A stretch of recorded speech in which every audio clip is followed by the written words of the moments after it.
আসসালামু আলাইকুম রহমতুল্লাহ। কেমন আছেন আপনারা সবাই?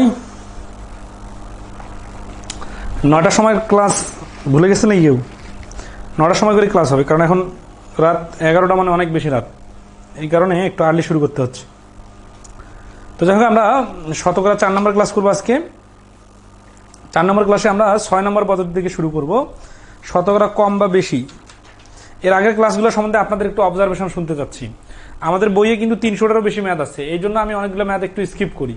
তো অনেকে অবজেকশন জানাচ্ছেন যে স্কিপ না করে সব করে দিতে। এটা কি সম্ভব? এটা কোনোভাবে সম্ভব না। আচ্ছা, আর এমনিতে ম্যাথ করা অনেক হচ্ছে, আবার অনেক ইজি ম্যাথও চলে আসতেছে। তো প্রথমের ক্লাসগুলোতে ইজি ম্যাথ হবে, এটা স্বাভাবিক। আমরা এখন আস্তে আস্তে কোয়ালিটি ম্যাথ করব।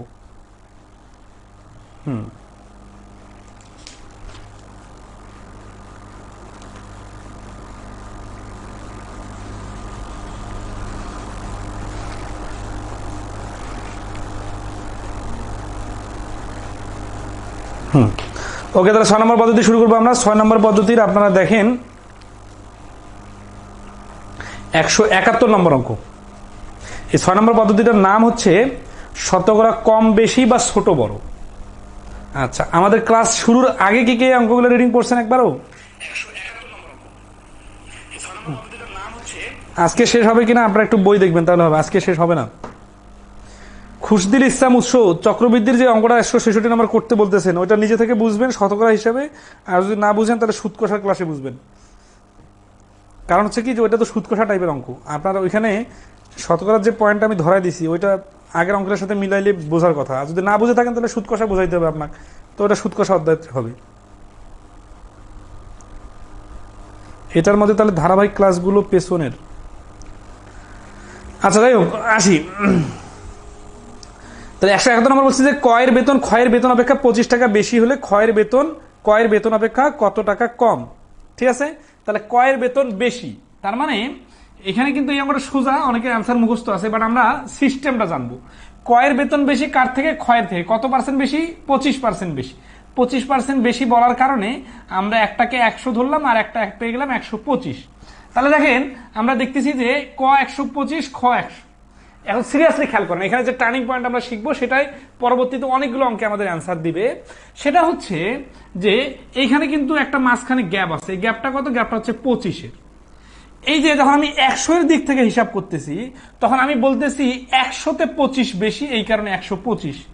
কিন্তু যখন আমি 125-এর দিকে হিসাব করতেছি যে 125 কম, দেখেন যখন বেশি তখন অ্যান্সার কত? তখন অ্যান্সার হচ্ছে 25%। কেন 25%? কারণ খ হচ্ছে 100 থেকে 25 বেশি। 100 এর উপর যা কিছু বেশি কম হয় সেটাকে সরাসরি পার্সেন্টেজ বলা যায়। কিন্তু যখন বলবে কত কম, তখন কিন্তু 25% বলা যাবে না। বাট দেখেন, এখানে কিন্তু কমের সময়ও ডিফারেন্স 25। বাট সমস্যাটা হলো, যখন 25 কম বলবে তখন কি 100-তে 25 কম? না। কেন? কারণ 100-তে 25 কম হলে তো 75 হইতো। এখানে 25 কমের বেলা হচ্ছে 125-এ 25 কম।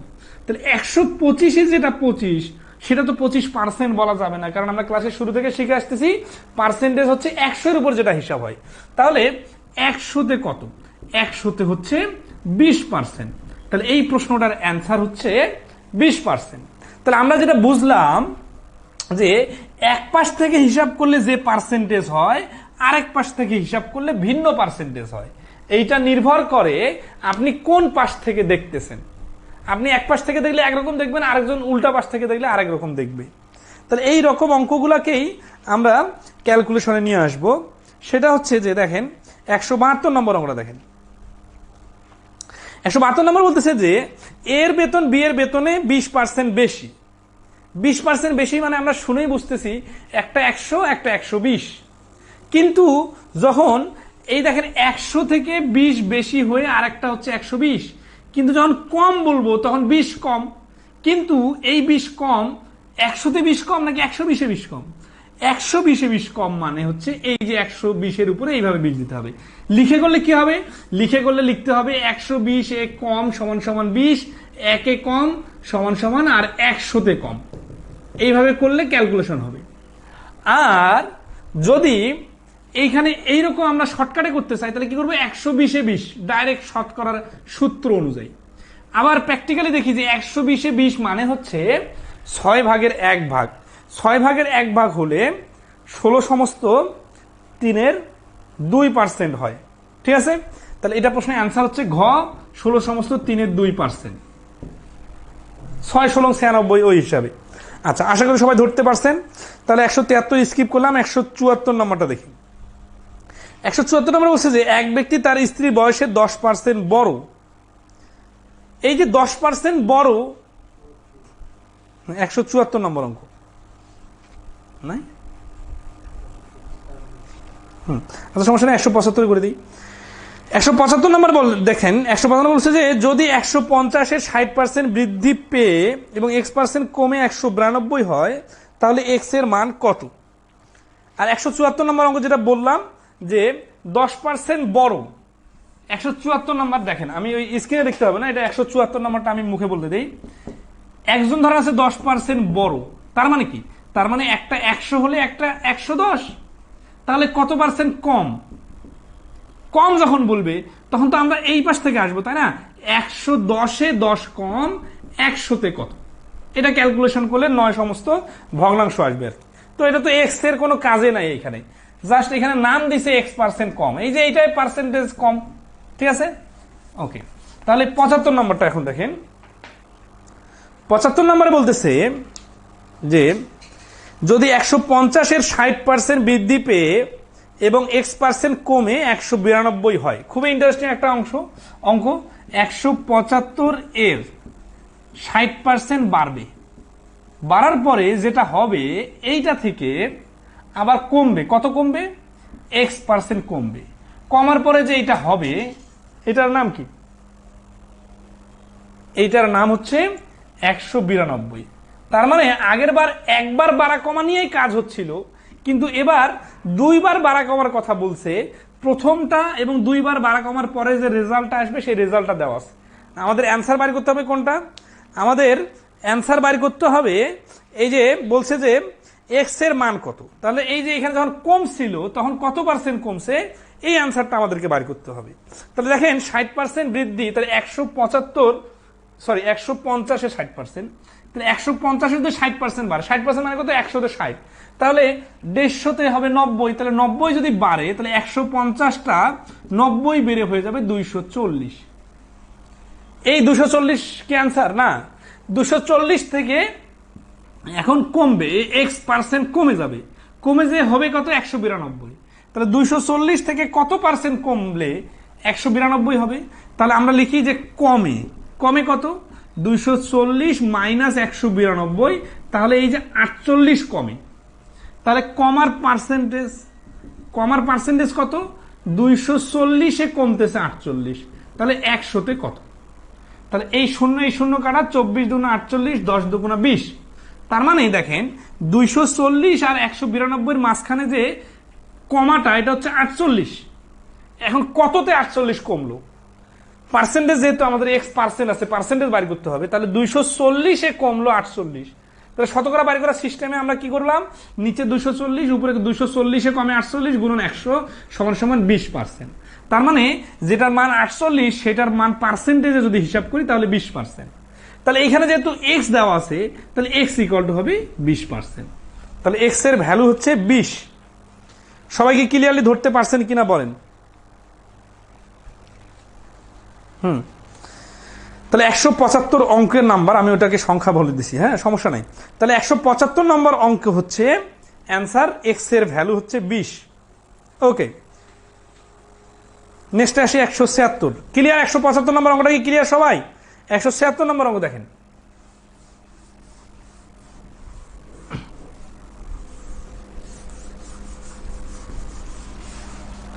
197 বলছে যে আরিফের বেতন 60 টাকা বাড়ালে তার বেতন বাবুর বেতনের 50% হবে। যদি বাবুর বেতন 2000 টাকা হয় তাহলে আরিফের বর্তমান বেতন কত? আমিরুল ইসলাম স্যার, পাটিগণিতের পাশাপাশি সপ্তাহে একদিন বীজগণিত ধরলে ভালো হতো। সবাই কি বলেন? অন্যরা জানাবেন। তাহলে 60 টাকা বাড়ে, বীজগণিতের ক্লাস নেওয়া তো কোনো ব্যাপার না। বীজগণিতের একটা টপিকে এতগুলো ক্লাস নিতে হয় না, পাটিগণিতের ক্লাসের সংখ্যা বেশি হয়ে যায়। তাহলে 60 টাকা বেড়ালে তা বাবুর বেতনের 50% হবে।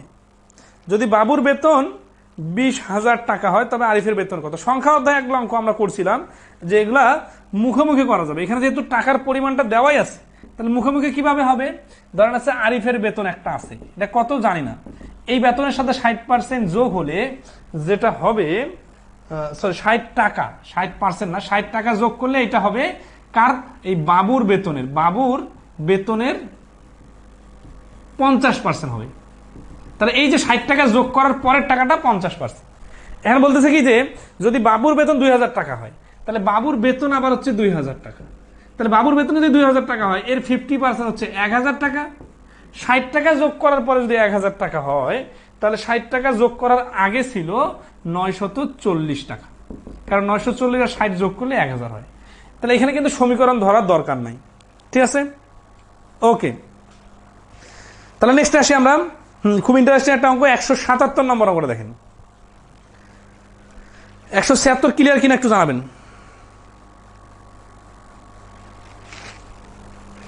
177 নম্বর বলছে যে দুটি সংখ্যা তৃতীয় একটি সংখ্যা থেকে যথাক্রমে 40% এবং 25% কম। প্রথম সংখ্যাটি দ্বিতীয় সংখ্যার তুলনায় শতকরা কত ছোট? যেখানে প্রথম সংখ্যা দ্বিতীয় সংখ্যা বলছে না, এই অঙ্কটাকে বানায় কিন্তু অনেকভাবে বলা যায়। দেখা যাচ্ছে 3 জন বন্ধু এ বি সি, এর কাছে বি এর তুলনায় এত % টাকা বেশি আছে, বি এর থেকে আবার সি এর কাছে এত % টাকা কম আছে, তাহলে এ থেকে সি এর কাছে কত % টাকা বেশি আছে। তার মানে 3 জনের মধ্যে যে প্যাচগুলা, এগুলা 2 জনের বেশি 2 জনের কম, অথবা 1 জনের বেশি 1 জনের কম, এরকম করে অনেকভাবে বলতে পারে। তো আমরা এখানে এমনভাবে শিখবো যাতে আমরা কনসেপচুয়াল বিষয়টা ক্লিয়ার হই। তাহলে প্রথম সংখ্যা, দ্বিতীয় সংখ্যা, তৃতীয় সংখ্যা, ঠিক আছে?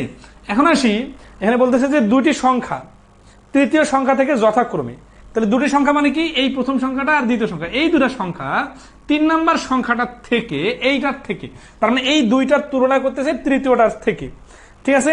যথাক্রমে 40% ও 25% কম। তার মানে এই সংখ্যাটা যদি 100% বা 100 হয়, তাহলে যথাক্রমে কত পার্সেন্ট কম? 40% আর 25% কম। এই সংখ্যাটা 40% কম মানে এটা 60, আর এটা 25% কম মানে এটা 75। তার মানে এটা আমরা জানি না কোন সংখ্যা কত, কিন্তু যদি তৃতীয় সংখ্যাটা 100 হয়, তাহলে প্রথম সংখ্যাটা হবে 60, দ্বিতীয় সংখ্যা হবে 75।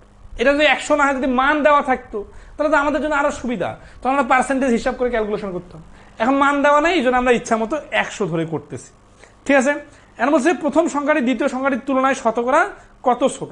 এই প্রথম সংখ্যাটি দ্বিতীয় সংখ্যাটির তুলনায় শতকরা কত ছোট। দেখেন এখানে 75, এখানে 60 দেখে বুঝতেছেন না 15 কম, 15 ডিফারেন্স। এখন যদি বলে 15 কত বেশি, তাহলে 60-এ 15 বেশি, তার মানে 4/1 মানে 25%। কিন্তু যখন কম বলবে, তখন আপনি বলতে পারবেন না 60-এ 15 কম, তখন আপনাকে বলতে হবে 75-এ 15 কম। 75-এ 15 মানে যা, দেখেন তো 5/1 না, আর আমরা তো ওই যে প্রথমে শিখে দিছি 5/1 মানে 20%। তাহলে এই প্রশ্নটার অ্যান্সার হচ্ছে কম, যেহেতু চাইছে এই জন্য অ্যান্সার হচ্ছে 20%। এর কেউ যদি ডাইরেক্ট এই অঙ্কটা ক্লাস করেন, তাহলে কিন্তু বুঝতে সমস্যা হবে, কারণ আমরা শতকরা প্রথম ক্লাস থেকে শিখে আসতেছি যে 5/1 মানে 20%। 5/1 কোথায় পাইলাম? এই যে 15 আর 75 কাটাকাটি করলে 5/1 হয়। এই 20% ডাইরেক্ট কিভাবে লিখলাম?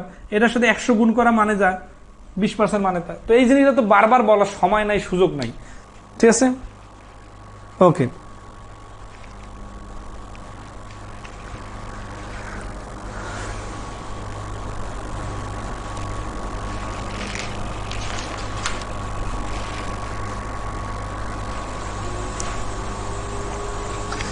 তাহলে আসি নেক্সট অঙ্ক। তাহলে এই রকমের আরো 2-3টা অঙ্ক আছে, এখন এগুলো আপনারা করে নিতে হবে, ঠিক আছে?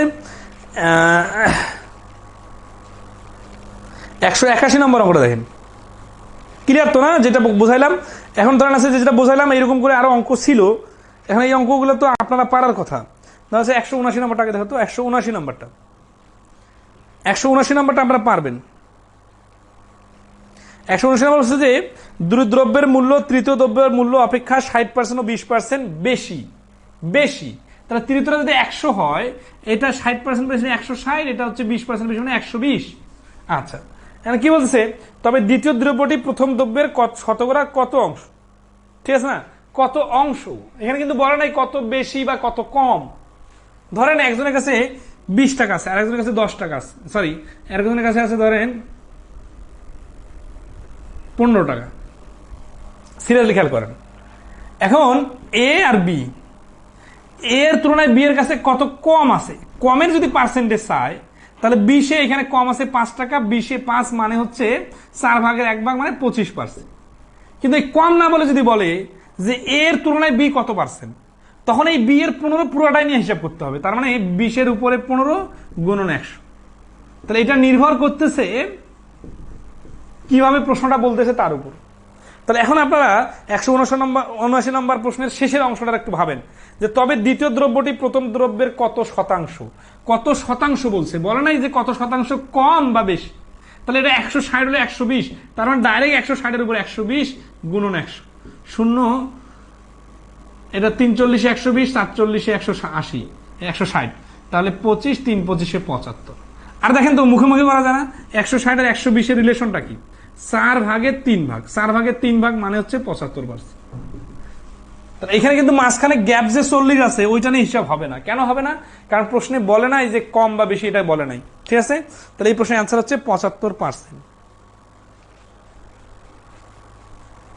সাইফুর রহমান, আপনার কমেন্ট করার এই স্টাইলটা ঠিক হলো? গত ক্লাসে করলে হয়তো 165 নম্বর অঙ্কটা দেখো তো, 165 নিচের দিকে। 165 নম্বর অঙ্কে বলতেছে একটা শহরের বর্তমান জনসংখ্যা 1440 জন। প্রথম বছরে 10% লোক মারা যায়, দ্বিতীয় বছরে 20% লোক মারা যায়। 2 বছর আগে ওই শহরের জনসংখ্যা কত ছিল? তাহলে দেখেন 10% আগে কমবে, তারপরে আবার 20% কমবে। মারা যায় মানে তো কমে যায়, তাই না? তাহলে 10% কমার পরে যে লোকগুলা থাকে তাহলে কত থাকে? তাহলে 90% থাকে। তাহলে এখানে আমরা তো এখন এটা গত ক্লাসের অঙ্কে শেখাইছিলাম যে শতকরা উল্টা পাশে। তাহলে ধরি লোক সংখ্যা হচ্ছে x জন, একটা শহরে বর্তমান জনসংখ্যা 1440, আর এর আগে ছিল কত? ধরি শুরুতে ছিল x জন, 2 বছর আগে x জন ছিল। তাহলে প্রশ্ন মতে x এর 10% লোক যখন মারা যাবে তখন 90% লোক থাকবে, আর পরবর্তীতে যখন 20% লোক মারা যাবে তখন 80% লোক থাকবে। তাহলে এই দুইটার ভ্যালু হচ্ছে 1440। তাহলে x ইকুয়াল টু 90% ওই পাশে যখন চলে যাবে তখন হয়ে যাবে 100/90, হয়ে যাবে 100/80। তাহলে এই 0 0 কাটা, এই যে 2টা 0 কাটা, তারপরে এইখানে 8 লং 72, এখানে 72 2টা 0, তার মানে 2000। ঠিক আছে, এইটা হচ্ছে অ্যান্সার। কিন্তু জটিলের কিছু নাই। ঠিক আছে, আচ্ছা।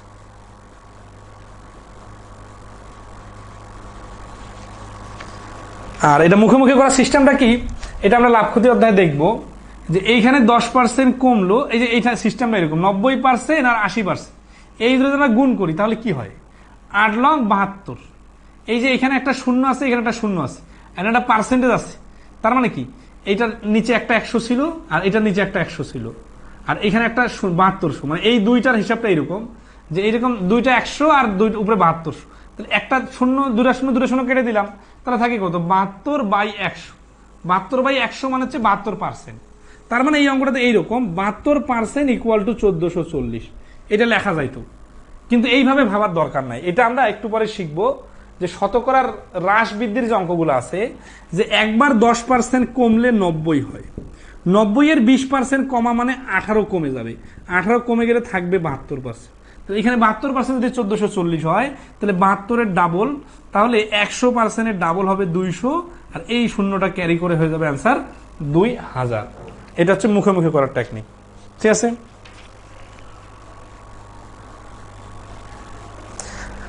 আচ্ছা পাটিগণিত শতকরা টপিকটা করে আমি বীজগণিত শুরু করে দিতে পারবো, কোনো সমস্যা নাই। 181 নম্বর অঙ্ক দেখেন। 181 নম্বর বলছে যে এই লাইভ ক্লাসে এই কমেন্টগুলো না করে আমি যখন পোস্ট দিব ক্লাসের পরে, ওই পোস্টে কমেন্ট করবেন, তাহলে রেসপন্স করার সুবিধা হয়।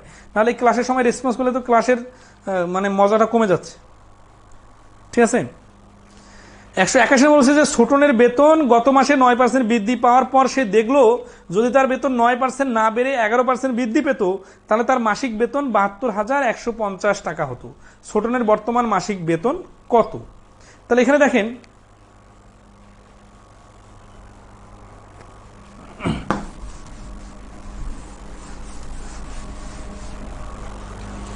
তাহলে এখানে এই যে দেখেন যে টাকার পরিমাণ দেওয়া আছে না, আমাদের সবসময় অঙ্ক রিডিং করার সময় ফোকাস করতে হবে টাকার পয়েন্টটা কি। এর হচ্ছে তার মাসিক বেতন 72,150 টাকা হতো। এই যে হতো মানে কি, যদি 9% ধরেন আছে যে এটা 100% বেতন ছোটনের, এই 100% বেতনটা যদি 9% বাড়ে তাহলে এটা যোগ হয়ে যাবে 109%। আর এইখানে 9% না বেড়ে যদি 11% বাড়ে তাহলে হয়ে যাবে 111%। আচ্ছা, এখন দেখেন এখানে বলা আছে যে যদি এই কাজটা হয় 111% হয় তাহলে তার মাসিক বেতনটা 72,500 টাকা হবে। তাহলে 72,500 টাকাটা হচ্ছে এই 111%-এর ভ্যালু। 111%-এর ভ্যালু যদি 72,150, সরি 72,150, এটা হচ্ছে 111%-এর ভ্যালু। এখন উত্তর কি চাইছে, ছোটনের বর্তমান মাসিক বেতন কত। বর্তমান মাসিক বেতন মানে এই বাড়াবাড়ি যদি না হয়ে, ঠিক আছে, এই 100% বাইর করি তাহলে এটা আগের বেতন বাইর হবে। দেখেন ছোটনের আগে বেতন ছিল, এটা হচ্ছে পূর্ব বেতন, আর এটা হচ্ছে বর্তমান বেতন, আর এটা হচ্ছে এই যে আই উইশ নামে ইংরেজিতে একটা আছে না, I wish, I were king, আমি যদি রাজা হইতাম, আরে আমি আজকে এত টাকা পাইলাম। ধরেন আছে মনে করেন সে 72,000 টাকা পাইলো, কয়েছে আমার বেতনটা 9% বেড়ে 72,000 টাকা হলো, 9% না বেড়ে যদি আর 2% বেশি বাড়তো তাহলে আমি তো 72,150 টাকা পাইতাম তাম। মানে কি, এটা হচ্ছে তার মনের একটা ইচ্ছা, কিন্তু আসলে তো বাস্তবে এটা হয় নাই। বাস্তবে হয়েছে কোনটা, বাস্তবে হয়েছে 72, এই যে 109%টা হয়েছে। তাহলে 100%টা কি, 100% হচ্ছে বেতন যদি না বাড়তো, এই 9% না বাড়ে 11% না বাড়ে যদি 100 থাকতো, মানে আগের বেতনে থাকতো, তাহলে 100% হতো। এই কথাগুলো না বুঝলে কি সমস্যা হবে জানেন, পরীক্ষার হলে আপনি 111% ধরবেন কিন্তু এখানে 100%-এর মান বাইর করে রাখবেন। 100% বাইর করলে যে কি আসলো এটা তো আপনাকে আগে বুঝতে হবে। 100% বাইর করলে না বেড়ে যদি আগের বেতন থাকতো তাহলে 100% হতো। কিন্তু আপনাদের এই প্রশ্নে কি বলছে, বলছে যে ছোটনের বর্তমান মাসিক বেতন কত। ছোটনের বেতন তো অলরেডি 9% বেড়ে গেছে, তাই না? তাহলে বর্তমান মাসিক বেতনটা হবে 109%-এর মান বাইর করতে হবে। ঠিক আছে, তাহলে 111 আর এর হচ্ছে 109। গত ক্লাসে না, আমি বিভিন্ন ক্লাসে এরকম কাটাকাটি গুলা স্কিপ করার কারণে দু একজন আমাকে বলছেন যে এতে আমাদের সমস্যা হয়, আমরা কাটাকাটিটা বিস্তারিত চাই। তো তাদেরকে একটু বলি যে এখানে 3 দিয়ে কাটা যায়, 3 তিরিকা 9, 2 21, 3 7 21। ঠিক আছে, আচ্ছা এইখানে কিন্তু 3 দিয়ে কাটা যাবে না, এইটাকে অবশ্যই 3 দিয়ে কাটা যাবে। 3 দুগুণা 6, এখন ডাইরেক্ট কাটা যায়। দেখেন 72 আছে না, 3 24 72, 3 দুগুণা 6, ঠিক আছে, 1 12, 3 আছে এটা 12, হ্যাঁ 24, আর এখানে 1 আছে না, 1 যেহেতু 3 দিয়ে ভাগ করা যায় না এই জন্য একটা শূন্য নিতে হবে আগে, তারপর 3 5 15 আর হচ্ছে শূন্য, তাহলে 24,050 3 দিয়ে কাটলাম। এখন দেখেন 37 এমন একটা সংখ্যা, এই সংখ্যাটাকে এইটার সাথে ডাইরেক্ট কাটাকাটি করা যাবে। ঠিক আছে, কাটাকাটি করা না গেলে তো অঙ্কটাতে ফ্রাকশন চলে আসবে। এই জন্য আমরা যদি এখন কাটাকাটি করি তাহলে 37-এর নামতা জানা থাকতে হবে। 37-এর নামতাকে আমার মুখস্থ আছে, আমার মুখস্থ নাই, আপনাদের কারো আছে, আপনাদেরও অনেকের নাই। তাহলে আমরা কিভাবে করব, তাহলে একটু মিলাবো যে শেষে যেহেতু 5 আছে, ঠিক আছে, তাহলে 5 দিয়ে কিভাবে কাটাকাটি করলে এটাকে 5 আসে। ধরেন আছে যে এখানে শূন্য রাখলাম, 5 7 35, 5 দিয়ে যদি কাটি 5 7 35 আর হচ্ছে 3 5 15, আমাদের 37-কে আনতে গেলে 24 অনেক বড় সংখ্যা, তো সময় সাপেক্ষ ব্যাপার। তাহলে এখানে আসি 240 আছে না, 37 দিয়ে ডাইরেক্ট কাটি, 37 240 আছে, 240-কে যদি আমরা আসি 5 37-এ 185, 6 পর্যন্ত নেওয়া যায়। তাহলে 6 7 42-এ 2, হাতে করে 4, 3 6 18 আর 4 22, থাকতেছে কত, 222 গেলে 18, 185, আর 5 37-এ 185, 650, 650 আর 37 ডাইরেক্ট কাটা গেল। 109 আর 650 গুণ করবো, 650 আর 109 গুণ করলে এই যে 109 আছে না, এটাকে আগে 100 পর্যন্ত গুণ করি। 100 আর 650 নিলে কত হচ্ছে, এই যে কাটাকাটি স্টাইলটা দেখেন, হ্যাঁ 650-এর তো থাকতেছে, আর এখানকার 2টা শূন্য নিলাম, তার ব্যাপার হচ্ছে 9 দিয়ে গুণ করে নিব। 9 দিয়ে গুণ করতে ঝামেলা, আগে 10 দিয়ে গুণ করে নিই। 10 দিয়ে গুণ করে নিলে 650 কত হচ্ছে, 650-এর থেকে আর একটা শূন্য দিলে 10 দিয়ে গুণ করা হয়ে যাচ্ছে। এখন 9-তে ছিল একটা 65 বেশি নিয়ে নিছি না, এই 65 বিয়োগ করে দিব। ঠিক আছে, এই 65 বিয়োগ না করে আমরা ডাইরেক্ট এখান থেকে বিয়োগ করতে পারতাম, তো একবারে করি। ঠিক আছে, তাহলে এখানে হচ্ছে 0 0 0, এখানে 65 বিয়োগ করলে হচ্ছে 5, আর এখানে হচ্ছে 4, হ্যাঁ 5 থেকে 10 মিনিটে 5 হাতে করে 1 3, আর এই পাশে হচ্ছে 5 4 6 জায়গায় 1 হাতে করে 1 6 আর 1 7। বিয়োগটা ভুল হলো না, এখানে 65 না দিয়ে ডাইরেক্ট এখানে দিই 435, তাহলে 5 3 4 6 5 আর এখান থেকে 71,435 আসতেছে।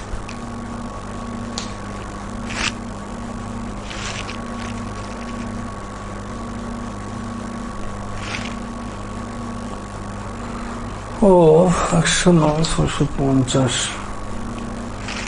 আমি এতগুলো কাটাকাটি না করে ডাইরেক্ট যদি 111 দিয়ে কাটতাম তাহলে তো সুবিধা হতো। সরি, ভুলে গেছি, মানে এটা আগে প্র্যাকটিস করা হয়তো। 50 গুণন 109 আর নিচে হচ্ছে 111। দেখেন এই 111 যদি নামতা ডাইরেক্ট করি 3 কাটাকাটি বাদ, তাহলে মানে 111টা এমন সংখ্যা তো হিসাব করতে সুবিধা হবে। ঠিক আছে, ধরেন আছে যে 6 পর্যন্ত যদি কাটি তাহলে 6 কে 6, ঠিক আছে, 6 কে 6 6 কে 6, তাহলে এখানে থাকতেছে কত 5, আর এখানে থাকতেছে 6 কে 7 5 আর 55 আর 550, তাহলে 11 কাটলে হচ্ছে 5 11 55। ঠিক আছে, সবগুলো মিলে গেছে। একটা শূন্য 650, 109 আর 650 গুণ করবো। ধরেন আছে এই একটা শূন্য বসাই দিলাম, 65 দিয়ে 9 109, অথবা 109 আর 65 গুণ করবো। ঠিক আছে, 109 আর 65 যদি গুণ করি তাহলে 65 দিয়ে যদি 100কে গুণ করি তাহলে হচ্ছে 2টা শূন্য, তাহলে 65,000 আর 9 এর কারণে আমাদের হচ্ছে 10 দিয়ে গুণ করলে 6,500, সেখান থেকে একটা 650 বাদ দিতে হবে। এই যে এখানে মিস্টেকটা হচ্ছে। ঠিক আছে, কারণ এটা 650, ঠিক আছে না। আচ্ছা, 650 বাদ দিলে 6,500 থেকে 650 বাদ দিলে 5,000, 6,500 থেকে 650 150 কমে যাবে, তাহলে 5,850, 5,850 এবার মিলবে, তাহলে 7,850, 70,850। ওকে, আগেরবার মিস্টেকটা হয়েছে কোথায়, ওই যে আমি 65 শূন্য আগে বসাই দিছি, তো এখানে তখন 65 দিয়ে গুণ করতেছিলাম, বাট 65 বিয়োগ করতেছিলাম, কিন্তু আসলে 650 কম হবে। তো যাক, আপনারা নর্মালিও করে নিতে পারেন, সেটা হচ্ছে যে 109 দিয়ে ডাইরেক্ট গুণ করতে পারেন। ঠিক আছে, আবার 65 দিয়ে নর্মালি গুণ করে বসাইতে পারেন। তো এরকম এটা দেখেন 111 109 এই টাইপের বেখাপ্পা সংখ্যা আসার কারণে গুণ করতে একটু সময় লাগবে। ঠিক আছে, আচ্ছা, যাই হোক, নেক্সট আসি।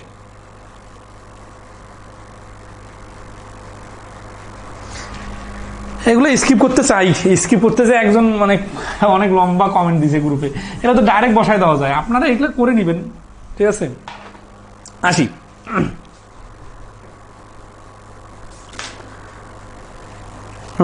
183 নম্বর। 183 নম্বর বলছে, যদি WX এর থেকে 10% ছোট, YZ এর থেকে 30% ছোট হয়, তাহলে WY XZ এর থেকে শতকরা কত কম? WX এর থেকে 10% ছোট, তার মানে W আর X এটা যদি 100 হয়, এটা হচ্ছে 90। আর কি বলছে, YZ এর থেকে 30% ছোট, Y অ্যান্সারে বলছে WY না, YZ এর থেকে 30% ছোট, তাহলে 100 আর হচ্ছে 70। এই ধরে গুণ করলে 100 হচ্ছে 10,000, আর 90 আর 7 গুণ করলে হচ্ছে 6,300। তাহলে এই WY এর মান হচ্ছে 6,300 আর XZ এর মান হচ্ছে 10,000। তাহলে কম হচ্ছে কত, হচ্ছে 3700 কম, তাই না? বিয়োগ করলে 3700 কম হবে। এই 10,000-এ যদি 3700 কম হয়, তাহলে 100-তে কত কম হবে? অ্যান্সার হচ্ছে 37%। তাহলে এই প্রশ্নটার অ্যান্সার হচ্ছে 37%। ঠিক আছে, ওকে, তাহলে মোটামুটি ক্লিয়ার। আমরা আসি, মূল্য বৃদ্ধি পেলে বা খরচ কমানো হলে। মোহাম্মদ আবদুল্লাহ বলছেন, আজকে ভর্তি হচ্ছে, ভালো লাগছে স্যার। ভাই, আগে ক্লাস করবেন, আগের ক্লাসগুলো করবেন, মানে শতকরা টপিকটার শুরু ক্লাসগুলো করে নেবেন। ঠিক আছে, আচ্ছা। 182 নম্বর অঙ্কটা বাদ দিলাম, ওইটাই করা দরকার এখন একজনের। আর ভাই, ওইটা 182 নম্বর অঙ্কটা দেখান তো, 182 নম্বরটা একটু বলি। এই দেখেন, আপনারা যে অঙ্ক স্কিপ করলে আপনাদের সমস্যা হয়, আসলে আপনারা মাথায় নিজে খাটান না কিছু। 182 নম্বর অঙ্কটা আর 181 নম্বর অঙ্কটা তো হুবহু কপি পেস্ট, পরীক্ষা আসছে দুটাই। কিন্তু দেখেন তো, 181 নম্বর অঙ্কে যেভাবে বললাম, 111% মান দেওয়া আছে, 109% মান, হুবহু 182 নম্বর অঙ্কটা এরকম। এই জন্য বই থেকে আগে কোর্স করাইতাম না আমি, কারণ হচ্ছে কি, অযথায় সব অঙ্ক একটানা করেছেন, অযথায় সব অঙ্ক করার দরকার আছে? 181 82 নম্বর তো হুবহু একই, আপনি ক্লাস শেষে ওটা একটু নিজে থেকে দেখবেন। আমি তো যাতা অঙ্ক এমনি বাদ দিচ্ছি না, লজিক্যালি বাদ দিতেছি। 184 নম্বর। 184 নম্বরে এটার নিয়মটা কি, এটা হচ্ছে 7 নম্বর পদ্ধতিতে আমরা ঢুকলাম, মূল্য এবং খরচ সম্পর্কিত শতকরার অঙ্ক। এই মূল্য মানে কোনো কিছু দাম কমে গেলে বৃদ্ধি পেলে এরকম অঙ্ক, ঠিক আছে। তো এই অঙ্ক কিন্তু আমাদের অলরেডি করা হয়ে গেছে। 184 নম্বর বলছে যে যদি তেলের দাম বা চিনির মূল্য 25% বৃদ্ধি পায় তবে তেলের বা চিনির ব্যবহার শতকরা কত কমালে চিনি বাবদ ব্যয় বৃদ্ধি পাবে না। এই অঙ্ক সবাই পারেন মোটামুটি, কিন্তু জাস্ট আমি একটু লজিক্যাল কথা বলি তাহলে সুবিধা হবে। আমি একটু আগে একটা লজিক্যাল অঙ্ক দেখা দিছিলাম, ওই যে বাড়া কমার বিষয়টা, ঠিক আছে। সেটা হচ্ছে যে 25% বৃদ্ধি পায়, এই কথাটা মানে হচ্ছে আগে 100 টাকায় চিনি পাওয়া যাইতো 1 কেজি, এখন 125 টাকা লাগে, তাহলে বাড়ে কত? 25 টাকা। এখন দেখেন বাড়ানোর সময় 100-তে বাড়তেছে, এই জন্য আমরা 25-কে ডাইরেক্ট 25% বলতে পারতেছি, কিন্তু কমানোর সময় 25 কমতেছে, ঠিক আছে, বাট এবার কিন্তু 100-তে 25 কমতেছে না। 100-তে যদি 25 কমতো তাহলে তো 75 হয়ে যেত। এই 25 কমার সময় কততে 25 কমতেছে? এই 25 কমার সময় 125-এ 25 কমতেছে। তো 125-এ যে 25 কমে, তাহলে তাকে 25% বলা যায় না। আচ্ছা, এখন আসেন যে এই খাবারের অঙ্কে কেন আমরা 25% কমাবো? মানে বিষয়টা এইরকম যে আমি 100 টাকার নোট নিয়ে যাইতাম, 1 কেজি চিনি নিয়ে চলে আসতাম বাসায়, ক্লিয়ার। কিন্তু আজকে বাজারে গেছি, বলতেছে স্যার চিনির দাম বেড়ে গেছে, 125 টাকা দিতে হবে। আমি বললাম আমি তো 100 টাকায় নিয়ে আসছি, আমি কোনো খরচ বাড়াইতে পারবো না, আমাকে 100 টাকার চিনি দাও। তাহলে স্যার ঠিক আছে স্যার, আমি তাহলে 25 টাকা চিনি কম দিতেছি। এই যে 25 টাকা চিনি কম দিলে কি হবে? তার খরচটা অপরিবর্তিত থাকবে, মানে আগের যে 100 টাকা খরচ হতো এখন 100 টাকায় খরচ হবে। তাহলে কয় টাকা চিনি কম দিতে হবে? 25 টাকা। কত টাকাতে 25 টাকা কম দিতে হবে? এইখানে টার্নিং পয়েন্ট, যে 125-এ 25, তাহলে 125-এ যদি 25 হয় তাহলে 100-তে কত? 125-এ 25 মানে আমরা দেখেই বুঝতেছি 5 ভাগের 1 ভাগ, 5 ভাগের 1 ভাগ মানে 20%। তাহলে এই প্রশ্নের অ্যান্সার হচ্ছে 20%। ক্লিয়ার কিনা দেখেন। ওকে, এখানে কিন্তু 25% অ্যান্সার না, এটা কিন্তু 20%, এই 184 নম্বর অঙ্কের। তাহলে এই স্টাইলে তো অনেক প্রশ্ন আছে, এখানে এতগুলো প্রশ্ন কি করে দরকার আছে? আমরা যদি একবার 8-10টা প্রশ্ন স্কিপ করি তারপরে কিন্তু কোনো সমস্যা নাই, ঠিক আছে। পরের প্রশ্নগুলো আপনারা দেখবেন, নিজে থেকে পারবেন।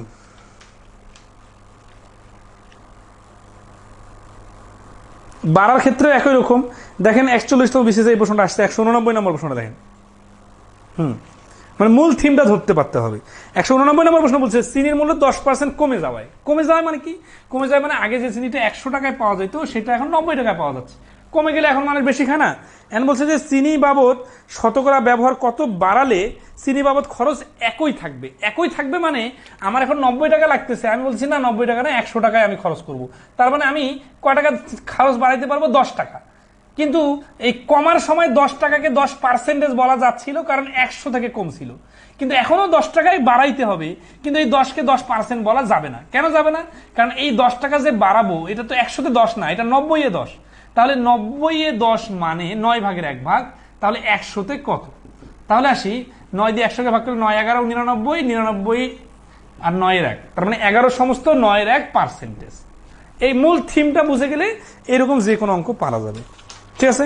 ওকে, সোজা জিনিস, কিন্তু এগুলা পরীক্ষায় খুব আসে। তাহলে এখন আসি যে 7-এর গ নাম্বারে আমরা দেখব, এখানে লেখা আছে মূল্য হ্রাস পেলে অতিরিক্ত পণ্য পাওয়া গেলে, মানে মূল্য যদি কিছু কমে যায়, কমে যাওয়ার পরে যদি পণ্য আমরা অতিরিক্ত পাই তখন কি হয়। তাহলে এই অঙ্কটা দেখি, 192 নম্বর অঙ্ক দেখেন। 192 নম্বর অঙ্কের টার্নিং পয়েন্টটা দেখেন, বলছে গমের মূল্য 15% কমে যাওয়ায় 6000 টাকায় পূর্বাপেক্ষা 1 কুইন্টাল গম বেশি পাওয়া যায়।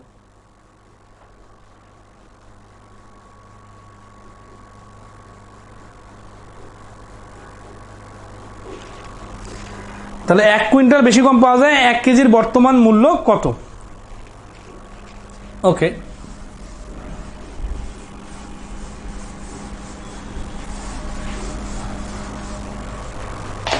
তাহলে আসি এখানে একটা টার্নিং পয়েন্ট বলি। ধরেন আছে কলার হালি 8 টাকা, তার মানে 4টা কলার দাম 8 টাকা, একটার দাম 2 টাকা। এখন আপনি এর আগে কলা কিনতেন 10 টাকা হালি, ঠিক আছে। আচ্ছা, 10 টাকা হালিটা যখন কলা কিনতেন, এখন মার্কেটে গেছেন, আপনার দোকানদার কি করতেছে? দোকানদার হচ্ছে 2 টাকা ফেরত দিতেছে। হ্যাঁ, তো আপনি যেটা করলেন যে ভাই 2 টাকা ফেরত দিতে হবে না, আপনি আমাকে আরো একটা কলা বাড়তি দেন।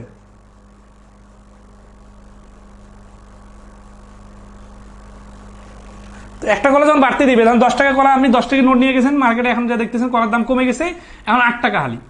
তো 8 টাকা হালি হওয়ার কারণে একটা কলার দাম 2 টাকা, এখন দোকানদারকে আপনার 2 টাকা ফেরত দিতে ধরছে। এখন আপনি বলছেন ভাই 2 টাকা ফেরত দিতে হবে না, আমাকে আরো কলা দেন। তখন সে একটা কলা দিল। তার মানে কি, আপনি আগে 10 টাকায় 4টা কলা পাইতেন, আর এখন 10 টাকায় 5টা কলা পেলেন, তাহলে বাড়তি কলা পেলেন কটা? একটা। এই বাড়তি কলাটা কিভাবে আসলো? এই বাড়তি কলাটার দাম যে টাকা কমলো, এই 2 টাকা, এই 2 টাকা দিয়েই বাড়তি কলাটা আসলো। দেখেন আগে 10 টাকা ছিল, এখন 8 টাকা হলো, এখন 2 টাকা। এখন এখানে 10 টাকা 8 টাকা না বলে আমি যদি বলি কলার দাম 20% কমে যাওয়ায়, কারণ 10 টাকায় 2 টাকা কমা মানে যা, 20% কমে যাওয়া মানে তা। তাহলে আমরা দেখবো যে আমাদের কত টাকা সেভ হচ্ছে, বা দোকানদার আমাকে ফেরত দিতে ধরছে টাকা, ওই টাকাটা আমি ফেরত না নিয়ে ওকে বললাম টাকা তুমি রাখো, আমাকে বাড়তি পণ্য দাও। তাহলে আমরা এখান থেকে টার্নিং পয়েন্ট একটা বলতে পারি যে যে টাকাটা সেভ হয় বা দোকানদার ফেরত দেয় বা যে টাকাটা কমে, ওই টাকাটাই হচ্ছে অতিরিক্ত পণ্যের মূল্য। তাহলে এই কথাটা বুঝলেই এই অঙ্কগুলো অটোমেটিক্যালি হয়ে যাবে। তাহলে 192 নম্বর অঙ্কে আমরা দেখি, গমের মূল্য 15% কমে যায়, 6000 টাকায় পূর্বাপেক্ষা 1 কুইন্টাল চাল বেশি পাওয়া যায়। তাহলে টাকা কম লাগে, টাকা কম লাগে 6000 এর 15%। তাহলে 6000 এর 15% মানে হচ্ছে 6 15 90, 900 টাকা। এই 900 টাকাটা কি? 900 টাকাটা দোকানদার ফেরত দিতে ধরছে। এখন দেখেন যে এইটা দিয়ে 1 কুইন্টাল গম বেশি পাওয়া যায়, তাহলে এই 900 টাকাতে 1 কুইন্টাল গমের দাম হচ্ছে 900 টাকা। তাহলে 100 দিয়ে 900 কে ভাগ করি, তাহলে হচ্ছে কত? 9 টাকা। তাহলে 1 কেজির দাম হচ্ছে 9 টাকা। এখন উত্তর কি চাইছে? 1 কেজির বর্তমান মূল্য কত? এই 1 কেজির বর্তমান মূল্য 9 টাকা, এটাই অ্যান্সার। আচ্ছা, এখানে একটা টার্নিং পয়েন্ট হচ্ছে যে এই যে ভাগ করার পরে যে দামটা বের হয়, এই দামটা হচ্ছে বর্তমান দাম।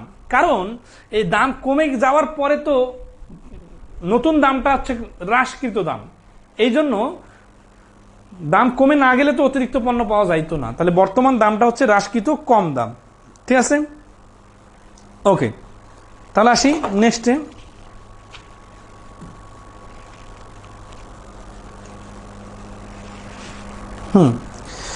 186 নম্বর অঙ্কটা একটু স্কিপ হয়ে গেছে, 186 নম্বর অঙ্ক করে দিব।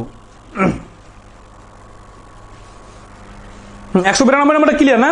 আচ্ছা, 192 নম্বরটা ক্লিয়ার হলে এখন একটু 186 নম্বর অঙ্কটা দেখবো। 186 নম্বর অঙ্কটা স্কিপ হয়ে গেছে, এটা একটু করে দেওয়া লাগতো। 186 নম্বর অঙ্ক দেখেন,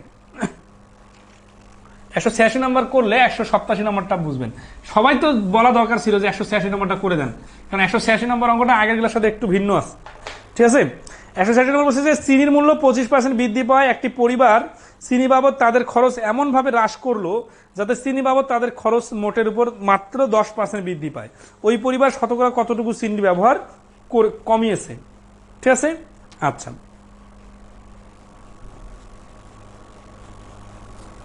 তাহলে 25% বৃদ্ধি পেয়েছে, কিন্তু চিনির ব্যবহার 10% মানে কমাইছে, তাই না? বিষয়টা এরকম, ধরেন আছে যে আমি আগে 100 টাকার চিনি কিনতাম, এখন যে দেখতেছি ওই চিনিটার দাম 25% বেড়ে 125 টাকা হয়ে গেছে। তো এখন আমি কি করলাম, যদি আমি একেবারে নাসরবান্দা হই, আমি বলবো ভাই আমাকে চিনি কম একেবারে কমাই দেন, আমি 1 টাকা খরচ বাড়াইতে পারবো না।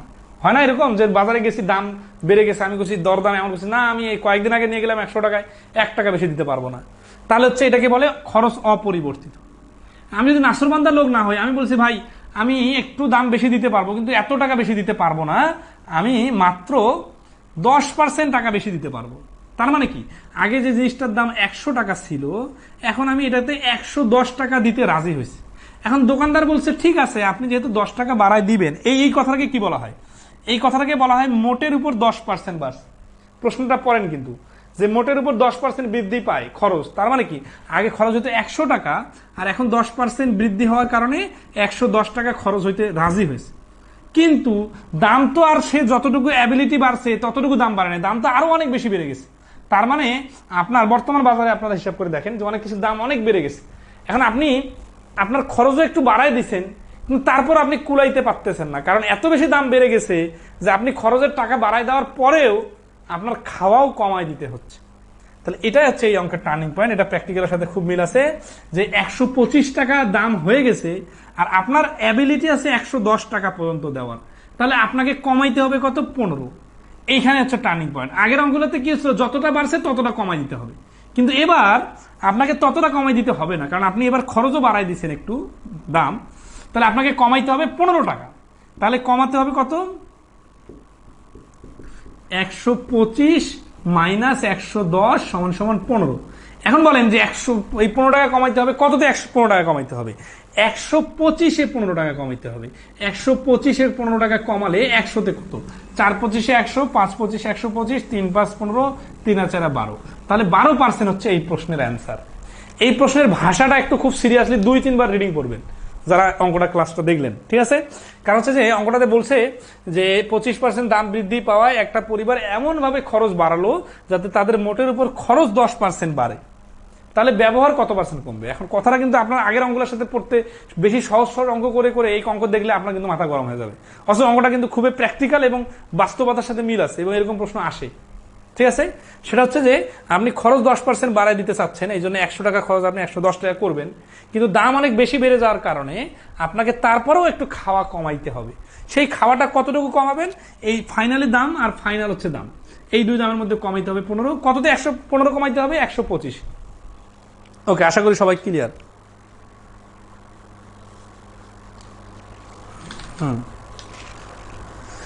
তাহলে 186 যদি ক্লিয়ার হয়ে থাকেন, 187 নম্বর অঙ্কটা নিজে করবেন। দেখেন 187 নম্বর অঙ্কটা দেখেন, এটা অনেকগুলো পরীক্ষা আসছে। তেলের দাম 40% বৃদ্ধি পাওয়ায় একটা পরিবার তেলের ব্যবহার কমিয়ে দিল, এতে তাদের তেল বাবদ খরচ অতিরিক্ত 26% বৃদ্ধি পেল। যদি দাম বাড়ার পূর্বে তাদের প্রতি মাসে 10 কেজি তেল লাগতো, তাহলে বর্তমানে কি পরিমাণ তেল ব্যবহার করছে? ঠিক আছে, 125 আর 110 কনফিউজড। তাহলে আপনি আগের কথাগুলো কিভাবে বুঝলেন? দেখেন 110-এ 15 ধরবো নাকি 125-এ 15 ধরবো, এইটা নির্ভর করবে আপনি বাড়াবেন নাকি কমাবেন।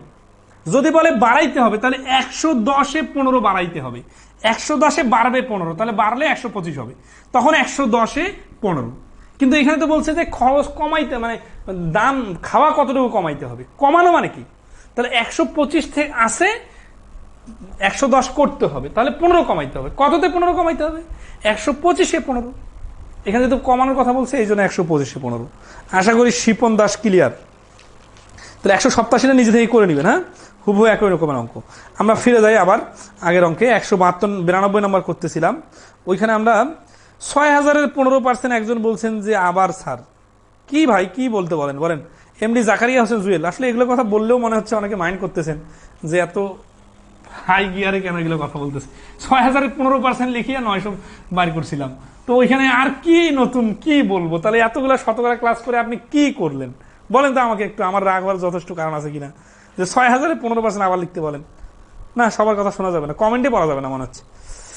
তাহলে আসি 193 নম্বরটা তো একই রকম, এটা স্কিপ করলাম। 194 নম্বরটা দেখে, 194 নম্বর বলছে যে কলমের দাম 10% হ্রাস পাওয়ায় 540 টাকায় পূর্বের তুলনায় 9টি কলম বেশি পাওয়া যায়, প্রতিটি কলমের বর্তমান মূল্য কত? তাহলে দেখেন এখানে আমাদের টাকা কম লাগতেছে কত? 540 এর 10% সমান সমান 54 টাকা। এই 54 টাকা দিয়েই তো 9টা কলম কেনা হয়েছে, তাই না? তাহলে 9টা কলম দিয়ে যদি আমরা ভাগ করি, তাহলে এখানে আমরা একটা কলমের দাম হবে 6 টাকা। তাহলে এই প্রশ্নের অ্যান্সার হচ্ছে 6 টাকা।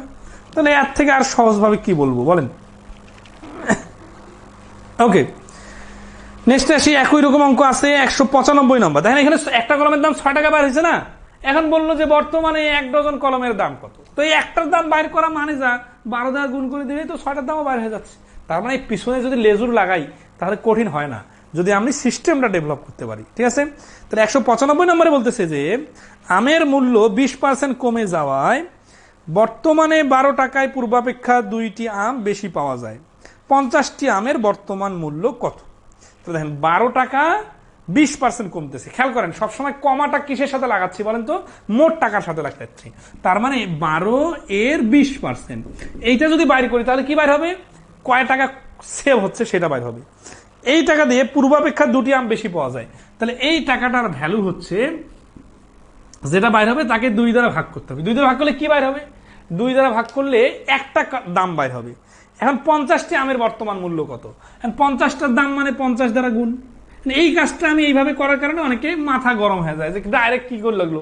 অথচ দেখেন এই কথাটাই আমি এইভাবে গল্প করবো। এখন 12 এর 20% মানে হচ্ছে 100 দিয়ে কাটাকাটি, 0 0 কাটা, 10 দিয়ে কাটা যায়, কাটবো না আমরা। 12 দুগুণা 24 ডিভাইডেড 10, 24 ডিভাইডেড মানে 2.4। এইটা হচ্ছে 2টা কলার বর্তমান দাম। তাহলে একটা কলার দাম কত হবে? তাহলে একটা কলার দাম হবে 1.2। একটা কলার দাম যদি 1.2 হয় তাহলে 50টা কলার দাম হবে কত? 50 আর 0.12 গুণ করলে মনে করেন 12 গুণ করে 60, 5 12 60, 600, এটাকে 0.1 ঘর আগে দেই, তার মানে 60 টাকা।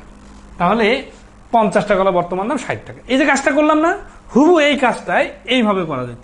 কিভাবে? 12 এর 10% গুণন 50 সমান 60।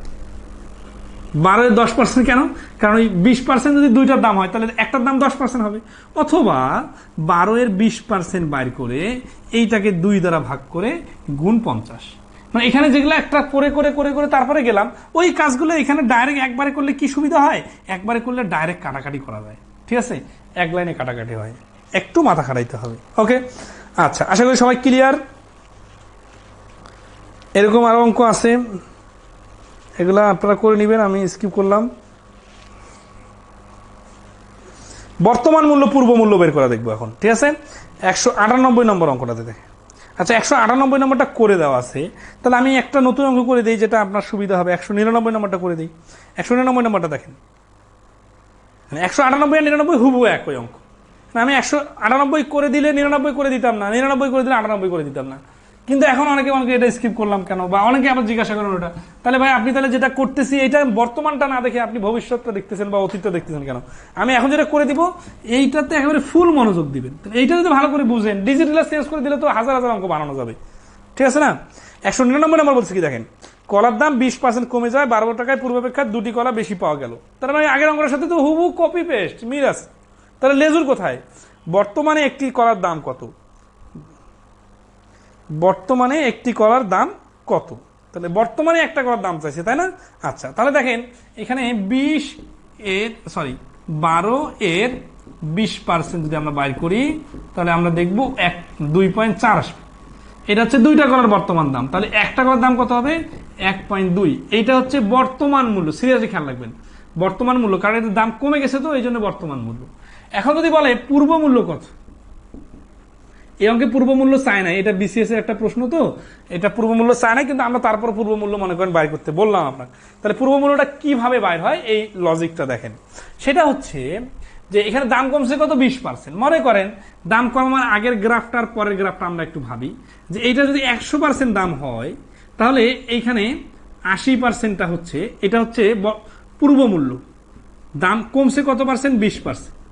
পূর্ব মূল্য, আর এটা হচ্ছে বর্তমান মূল্য।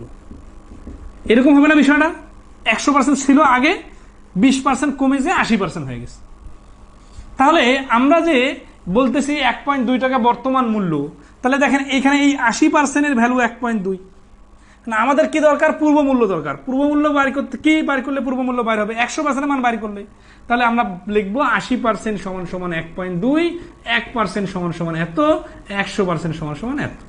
তাহলে এটা হচ্ছে 4, এটা হচ্ছে 5, এখানে কাটাকাটি করলে হচ্ছে 0.3, 5 দ্বারা গুণ করলে হচ্ছে 1.5। তাহলে এই প্রশ্নটার অ্যান্সার হচ্ছে কত? অ্যান্সার হচ্ছে 1.5। হ্যাঁ, আপনাকে এই বর্তমান মূল্য এবং পূর্ব মূল্য বিষয়টা বুঝতে পারছেন? এই বর্তমান মূল্য পূর্ব মূল্য বিষয়টা বোঝার জন্য এই চারটা যথেষ্ট। ঠিক আছে? আচ্ছা, এখন যদি বলতো 20% দাম বাড়ছে, তাহলে এইখানে 20 হয়ে এখানে 120 হইতো, তখন আমরা লিখতাম 120% মান 1.2, 100% মান কত। তাহলে এই বিষয়গুলো তো আমরা শিখে আসছি যে কখন পার্সেন্টেজ যোগ হবে বিয়োগ হবে। ঠিক আছে? ওকে, আশা করি সবাই ক্লিয়ার। যদি ক্লিয়ার হয়ে থাকেন তাহলে আসি আমরা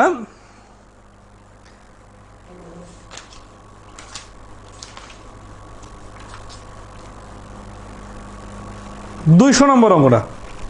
200 নম্বর অঙ্কটা করবো, কিন্তু যেহেতু একটা অঙ্ক বিস্তারিত করলাম, এখন একটু শর্টে করবো, না হলে বাদ দিয়ে দিব। আপনারা করেন, কিন্তু আপনারা করতে গেলে একটু সময় লাগবে বা এটা একটু টাচ দিলে ভালো হয়, কারণ এই অঙ্কটাতে দশমিকের কারণে হয়তো অনেকে ফুললি ক্লিয়ার হন নাই। তাহলে একটা অঙ্ক করে দিলে একটু ক্লিয়ার হবেন। তাহলে 200 নম্বর অঙ্কটা দেখেন তো, পরীক্ষার হলে স্টাইলে করে দিই। 200 নম্বর অঙ্ক দেখেন, বলছে যে কাপড়ের দাম 15% কমে যাওয়ায় একজন লোক 1360 টাকায় পূর্বাপেক্ষা 3 গজ কাপড় বেশি কিনতে পায়। বেশি কিনতে পায় কয় গজ? 3 গজ। প্রতি গজ কাপড়ের পূর্ব দাম এবং বর্তমান দাম বের করুন। কত পার্সেন্ট কমতেছে? 15% কমতেছে 1360 টাকায়, তাই না? তাহলে 1360 এর 15% ভাগ 3। আচ্ছা, তাহলে এই 3 দ্বারা ভাগ করা মানে যায় এটাকে 5% বাইর করলেও এক গজের মান ডাইরেক্ট বাইর হয়ে যাবে। ঠিক আছে? এটা হিসাব করলে কি সুবিধা? এই ধরনের আছে যে 5 দিয়ে কাটলে 2, 2 দিয়ে 136 কাটলে 68। ঠিক আছে? অথবা আপনি ডাইরেক্ট 15% মান বাইর করে 3 দ্বারা ভাগ করে দিবেন। তাহলে এটা হচ্ছে কি? এটা হচ্ছে 1 গজের দাম। কারণ আমরা এখানে 5% বার করে নিছি। তাহলে 1 বছর এটা কোন দাম? বর্তমান দাম। এখন উত্তর কি চাইছে? উত্তর চাইছে যে বর্তমান দামও বার করেন, আবার পূর্বের দামও বার করেন। তাহলে পূর্ব দাম এখানে কত পার্সেন্ট দাম কমছে বলেন তো? 15% দাম কমছে, তাই না? তার মানে কি আগের দামটা 100% আর -15%, নতুন দামটা হচ্ছে 85%। তাহলে এই 68টা কত পার্সেন্টের ভ্যালু? এই 85%-এর ভ্যালু। তাহলে 85% ইকুয়াল টু 68। তাহলে 1% সমান সমান কত? আর 100% সমান সমান কত? 17 দিয়ে কাটলে 5 17 85, 4 17 68, 5 বেশি 100, 4 বেশি 80। তাহলে এই 80 টাকা। তাহলে দেখেন এইটা হচ্ছে বর্তমান দাম আর এইটা হচ্ছে পূর্ব দাম। তাহলে এই যে শখটা, এটা বুঝলে তো ডাইরেক্ট পাওয়া যাবে, এবং এটা তো অনেক কাজে লাগছে, আগেও কাজে লাগছে, পরেও কাজে লাগবে। ঠিক আছে? আচ্ছা, পূর্ব দাম যদি বিষয়টা সবাই ক্লিয়ার হয়ে থাকেন তাহলে তারপরে অঙ্ক করে নেবেন। 201 নম্বরে পূর্ব দাম দেওয়া আছে। ঠিক আছে? আচ্ছা,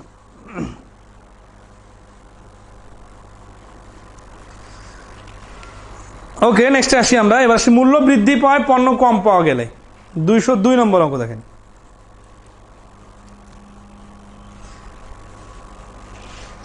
202 নম্বর বলছে যে চালের মূল্য 20% বৃদ্ধি পাওয়া। আগের কথা সবগুলোতে অঙ্ক দাম কম ছিল, এবার বৃদ্ধি পাচ্ছে। হ্যাঁ, 750 টাকায় পূর্বাপেক্ষা 5 কেজি চাল কম পাওয়া যায়। 1 কেজি চালের পূর্ব মূল্য কত ছিল?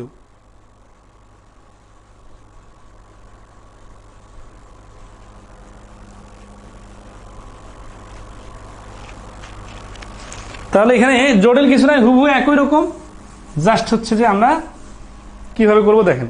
20% বৃদ্ধি পাওয়াতে 750 টাকায় পূর্বাপেক্ষা 5 কেজি চাল কম পাওয়া যায়। ঠিক আছে? তাহলে 750 টাকার জিনিসটাতে কত টাকা বৃদ্ধি পাবে? 750-এর 20% সমান সমান 150 টাকা বৃদ্ধি পাবে। এই 150 টাকা বৃদ্ধি পাওয়ার কারণে 150 টাকা আমি দিতে পারলাম না। এই কারণে দোকানদার আমাকে বলল কি, ভাই আপনাকে 5 কেজি চাল কম নিতে হবে। তাহলে এই যে 5 কেজি চাল কম দিতেছে, আমি যদি এই 150 টাকা দিয়ে দিতাম তাহলে আমাকে তো 5 কেজি চাল দিত, তাই না? তাহলে ওই যে বাড়তি 5 কেজি চাল, ওই বাড়তি 5 কেজি চালের দাম এই 150 টাকা না? তাহলে ওই বাড়তি 5 কেজি চাল যদি 150 টাকা হয় তাহলে 1 কেজির দাম হচ্ছে 30 টাকা। এটা হচ্ছে বর্তমান। এখন আসেন, এটা হচ্ছে পূর্ব মূল্যটা এবারও 100%, কিন্তু এবার 20% দাম বেড়ে গেছে। এই কারণে বর্তমান দামটা কত? বর্তমান দামটা হচ্ছে 120%। তাহলে আগেরটা 100% ছিল, এতক্ষণ থেকে কম ছিল, এবার কিন্তু বাড়ছে, এই জন্য 120% হয়ে গেছে। তাহলে এই 30 টাকাটা হচ্ছে 120%-এর ভ্যালু 30 টাকা। 120% এর ভ্যালু যদি 30 টাকা হয় তাহলে 100%-এর ভ্যালুটা কত? তাহলে 120 আর এটা হচ্ছে 100, 0 0 কাটা। ঠিক আছে? এই 0 0 কাটা, 12 দিয়ে কাটলে 3 4 12, 4 25, তাহলে 25 টাকা। এই 25 টাকা হচ্ছে অ্যান্সার। এখানে লজিকটা কি ক্লিয়ার কিনা একটু সবাই জানাবেন। ঠিক আছে? 190 নম্বর অঙ্কের কথা শ্রুতি দাস এত পরে এসে বললে হবে না, আর একটু আগে বলা লাগতো। 190 নম্বর অঙ্ক আপনার 186 আর 87-র সাথে মিল রেখে করে নেবেন, একই সাথে মিল আছে। আচ্ছা, তাহলে 202 নম্বরটা যদি ক্লিয়ার হয়ে থাকে তাহলে 203 4 দুটাও ক্লিয়ার। আসি আমরা পদ্ধতি 8 নম্বর হ্রাস বৃদ্ধির অঙ্ক করব। এই হ্রাস বৃদ্ধির অঙ্কগুলো আমরা অলরেডি করে ফেলছি। মানে কি, যে আগে যে নিয়মের অঙ্কগুলো করলাম ওগুলোর সাথে হ্রাস বৃদ্ধির অঙ্কের অনেকটাই মিল আছে। ঠিক আছে, আমরা একটা অঙ্ক দেখাই দিই। 205 নম্বর অঙ্কটা দেখেন। 205 নম্বর অঙ্ক বলতেছে যে ফেব্রুয়ারিতে একটি পণ্যের মূল্য জানুয়ারির মূল্যের চেয়ে 20% বাড়ানো হলো। মার্চে ওই পণ্যের মূল্য ফেব্রুয়ারির মূল্যের চেয়ে আরো 15% বাড়ানো হলো। মার্চে ওই পণ্যের মূল্য তুলনায় শতকরা কত বৃদ্ধি পেল? ঠিক আছে? আচ্ছা, এই অঙ্কগুলা বেসিক থিমটা ধরাই দিই, সূত্রটাও দেখাই দিব, আপনার যেভাবে খুশি সেভাবে পারবেন, এবং আগের অঙ্কের সাথে মিল আছে। বেশি কমের যে অঙ্কগুলো আমরা করছি না, ওইটার সাথে এটা মিল আছে। কত নম্বর অঙ্ক? 205। তাহলে ধরেন জানুয়ারি, ফেব্রুয়ারি, মার্চ। এই জানুয়ারি মাসে যদি 100 টাকা হয়, এখানে ফেব্রুয়ারি মাসে বাড়লো 120 টাকা হয়ে গেল 120। এখন দেখেন টার্নিং পয়েন্ট কি, যে এখানে মার্চ মাসে যদি 15% বাড়ে, তাহলে এই 15%টা কার উপর বাড়বে? এই জানুয়ারির 100 সাথে বাড়বে নাকি এই ফেব্রুয়ারির 120 থেকে বাড়বে? ফেব্রুয়ারির 120 থেকে বাড়বে। 120-এর 15% মানে 15 টাকা না। যখন 100 এর সাথে হিসাব করতেন তখন 15 যোগ করতে হইতো, কিন্তু এখন এইভাবে বলা যাবে না 20 আর 15 সমান সমান 35 টাকা বাড়বে, তার মানে 100 টাকার জিনিসটা 35 টাকা বাড়লে হয়ে যাবে 135 টাকা। এইভাবে বলা যাবে না। তাহলে কি করতে হবে? তাহলে এটা করতে হবে যে এই 15% হচ্ছে 120-এর 15%। 120-এর 15% কত টাকা? 120-এর 15% মানে হচ্ছে 18 টাকা। তাহলে 120 আর 18 যোগ করলে কত হবে? যোগ করলে হবে 138। তার মানে জানুয়ারি মাসে যদি 100 টাকা দাম থাকে, ফেব্রুয়ারি মাসে দাম হবে 120 টাকা, আর মার্চ মাসে দাম হবে 138 টাকা। তাহলে বাড়লো কত টাকা? বাড়লো 38 টাকা। তাহলে অ্যান্সার হচ্ছে 38%। ঠিক আছে? আচ্ছা, এইটা হচ্ছে কি 100 এর সাপেক্ষে হিসাব। আর এখানে টার্নিং পয়েন্ট যেটা মনে রাখতে হবে সেটা হচ্ছে যে সব সময় সর্বশেষটার উপর হিসাব হয়। তার মানে প্রথমটা থেকে যে দ্বিতীয়টাতে গেল, দ্বিতীয়বার যখন পার্সেন্টেজের হিসাব হবে তখন এই দ্বিতীয়টার উপর হিসাব হবে। এখন দেখেন এই 138-এর পরে যদি বলতো 10% আবার বাড়ছে এপ্রিলে, তখন কি হইতো? তখন এই 138-এর উপর 10% হতো। তার মানে যত সামনে যাবে সবসময় সর্বশেষটার উপর হিসাব হবে। এই কথাটা মনে রাখলে এইরকম অঙ্ক আরো সুদ কষা লাভ ক্ষতিতেও আছে, একইভাবে হিসাব হবে। তাহলে এখানে হচ্ছে অ্যান্সার হচ্ছে কি 38%। এখানে একটা সূত্র আছে, সূত্রটা হচ্ছে এইরকম, plus X minus Y plus minus, ঠিক আছে, এক্স ওয়াই ডিভাইডেড 100। তার মানে এখানে হচ্ছে যদি বাড়ে তাহলে বাড়া গেলে প্লাস হবে, আর কমে তাহলে মাইনাস হবে। ঠিক আছে? আর এইখানে সবসময় প্লাস মাইনাস গুণ হয়ে এক্স ওয়াই গুণ করে 100 দিয়ে ভাগ করতে হবে। এই সূত্র প্রয়োগ করলে এই অঙ্কগুলো দ্রুত করা যাবে। তা হচ্ছে যে 20, তারপর এখানে 15 তো বাড়তেছে, ঠিক আছে, এই জন্য এখানে বাড়লে প্লাস আর কমলে মাইনাস, আর এখানে প্লাস মাইনাস 20 গুণন 15 ডিভাইডেড 100। তার মানে এটা 300 না, 300-কে 100 দিয়ে কাটাকাটি করলে 3, 20 আর 15 35, আর 3 যোগ করলে 38। তো আমার মনে হয় এইভাবে করলে মুখোমুখি অনেক অঙ্ক পারা যাবে। আর এইভাবে করলে কিন্তু মুখোমুখি পারা যাবে না, এইভাবে করলে ক্যালকুলেশন একটু করতে হবে। ঠিক আছে? যেভাবে খুশি তার সেভাবে করবেন। পয়েন্টটা যদি ধরতে পারেন তাহলে আমরা আসি 207 নম্বর অঙ্কটা দেখেন। 205টা আরেকবার নতুন কি বলবো, মানে জানুয়ারিতে 100 টাকা ছিল, ফেব্রুয়ারি মাসে 20% বেড়ে 120 হয়েছে। মার্চ মাসে 15% বাড়বে। কার উপর 15% বাড়বে? 120-এর উপর 15% বাড়বে। 120-এর উপর 15% মানে হচ্ছে 18 বাড়বে। 18 বাড়লে হবে কত? 138।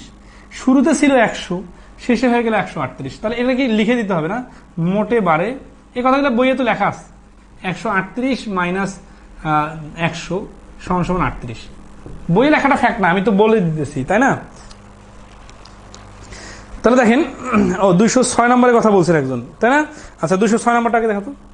206 নম্বর বলতেছে যে P equal to A into B, এবং এ ও বি উভয়কে একত্রে 10% বৃদ্ধি করা হলে P এর মান শতকরা কত বৃদ্ধি পাবে? এই অঙ্কটাকে আপনি বর্গ হিসাবে চিন্তা করতে পারেন, যে একটা বর্গের দুইটা বাহুর গুণফলে তো হচ্ছে ক্ষেত্রফল, তাই না? দেখেন এটার সাথে বর্গের মিল আছে। ধরেন এটা একটা বর্গ, এই বর্গটার নাম হচ্ছে পি। এখন এই বর্গের এক বাহু এক্স, তাহলে এটা এক্স, তাহলে এটা ক্ষেত্রফল কত? X into x. এখন বললাম ক্ষেত্রফল 10% বৃদ্ধি পেল, তাহলে কি হবে? এটা 1.1x গুণন 1.1x। তার মানে এইখানে যদি আমরা এই দুটাকে 10% করে বাড়ে, তাহলে মোটের উপর কত পার্সেন্ট বাড়ে? তাহলে এই জিনিসটাকে আমরা এখানে নাম দিই এ, এটার নাম দিই বি। এই এর নাম ধরি 100, বি এর নাম ধরি 100। 10% করে বাড়বে, তার মানে কি পরবর্তীতে হয়ে যাবে 110, এটা হয়ে যাবে 110। হ্যাঁ, এই যে দুইটা জিনিস আগে ছিল 100 গুণন 100, এখন হয়ে গেছে 100 গুণন 10 গুণন 110। এখানে হয়ে গেছে 10,000, এখানে হয়ে গেছে 12,100। তার মানে এটা লিখিত সিস্টেম। হ্যাঁ, ভাগ করলে বিয়োগ করলে কত হচ্ছে? 2100 বাড়ছে। কততে 2100 বাড়ছে? 10,000 2100 বাড়ছে। 10,000 যদি 2100 বাড়ে, তাহলে 100-তে বাড়বে 21%। তাহলে এই প্রশ্নটার অ্যান্সার হচ্ছে 21%। এখন দেখেন এইখানে আপনার এই 100 ধরে বা 110 ধরে হিসাব করতে গেলে যে সময়টা লাগলো, এই অঙ্কটা এইভাবে না করে আমরা মুখে মুখে করতে পারতাম। কিভাবে মুখে মুখে করলে 21% দ্রুত অ্যান্সার বাইর হবে? সেটা হচ্ছে, মনে করি শুরুতে ছিল 100, তারপরে 10% বাড়লো মানে হচ্ছে 110 হইলো। এরপরে আবার 10% বাড়বে মানে 110-এর 10% মানে হচ্ছে 11 বাড়বে। 11 যদি বাড়ে তাহলে হবে 121। তাহলে শুরুতে ছিল 100 আর শেষে হয়ে গেল 121, তাহলে মোটের উপর 21% বাড়বে। কারণ আমি যেটা বলতে চাচ্ছি যে যখন দুইবার বাড়ার কথা বলবে তখন একসাথে হিসাব না করে আমরা একটার পর একটা ধরলে অঙ্কগুলা মুখে মুখে করা যাবে। তাহলে 207 নম্বর অঙ্কটা দেখেন। 207 নম্বর বলছে যে আপনার মোবাইল ফোনের মাসিক বেতন এসেছে 420 টাকা। মোবাইল ফোনের মাসিক বেতন 420 টাকা। যদি 1 বছর পরে 10% বৃদ্ধি পায় এবং আরো 6 মাস পরে 20% বৃদ্ধি পায়, তাহলে 18 মাস পর আপনার বিল কত টাকা? এই অঙ্ক দেখে অনেকে কিন্তু এখন শতকরার মধ্যে আসি তো সুদ কষা চিন্তা করতেছে না, কিন্তু অনেকেই আছে যখন হজবরল অনেকগুলো অঙ্কের মধ্যে এটা থাকবে, তখন দেখা যাবে কি সুদ কষার অঙ্কের মতো চিন্তা করবে কি 6 মাস বলছে, তাহলে 1 বছরে যা বাড়বে 6 মাসে কম বাড়বে। বিষয়টা এরকম না। মনে করেন ধরেন আছে যে একটা জিনিসের দাম আগে 20% বাড়লো, তারপরে আবার 20% বাড়লো, তারপরে 10% বাড়লো। এখানে টাইমের কোনো কথা বলা নাই। আরেকটা অঙ্ক দিলাম, এখানে বললাম যে 12 মাস পরে 10% বাড়লো, তারপরে 6 মাস পরে 20% বাড়লো, তারপরে 3 মাস পরে 10% বাড়লো। এখন এই অঙ্কের অ্যান্সার যা আসবে, এই পরের অঙ্কের অ্যান্সার কি অন্য আসবে? অবশ্যই না, কারণ এখানে টাইমটা তো কোনো কাউন্ট হচ্ছে না। বলতেছে না যে মাসিক গড় বৃদ্ধি কত অথবা বার্ষিক কত পার্সেন্ট বাড়বে, এরকম তো টাইম বলে নাই, বলছে কত পার্সেন্ট বাড়ছে। তার মানে আপনার এখানে টাইম দেওয়া না থাকলেও যা হিসাব, এখানে টাইম দেওয়া থাকলেও একই হিসাব। এই বিষয়টা না বুঝলে আপনি সুদ কষার অঙ্কের সাথে গুলায় ফেলতে পারেন। ঠিক আছে, তাহলে এটা যদি বুঝে থাকেন, তাহলে এখন আসেন যে 207 নম্বর অঙ্ক 18 মাস পরে কত বাড়বে এই কথা মানে যা, মোটের উপর কত বাড়বে তার মানে তা। তাহলে 420 ছিল, এরপরে 10% যদি বাড়ে, তাহলে 420-এর 10% মানে 42 বেড়ে হয়ে যাবে 462। এখন আসি 462 কি, এই 10% বাড়ার পরে 462 হয়েছে। তাহলে এরপরে যদি 20% বাড়ে, তাহলে কত এর 20% বাড়বে? এই 462 এর 20% বাড়বে। 462 এর 20% বাইর করা একটু ঝামেলা, তাই না? আচ্ছা, তো আমরা একটু 20%টাকে একটু এইভাবে ভাগ করে নিই তো, 10% প্লাস 10%। তাহলে 462 এর 10% মানে হচ্ছে 46.2, আবার একটা 46.2। তাহলে দেখেন 46, 46, 92, 92.4। তাহলে এখানে আমরা সরাসরি যোগ করি 92.4। তাহলে এখানে আসতেছে 0.4, এখানে আসতেছে 4, 9, 6, 15, 5 হাতে করে 1, 4 রাখে 5, 554.4। তাহলে এই প্রশ্নের অ্যান্সার হচ্ছে 554.4 অথবা 554.40, একই জিনিস। টাইম নিয়ে এখানে কোনো ঝামেলা নাই। এই কথাটা কি বুঝতে পারছেন কিনা একটু বলবেন।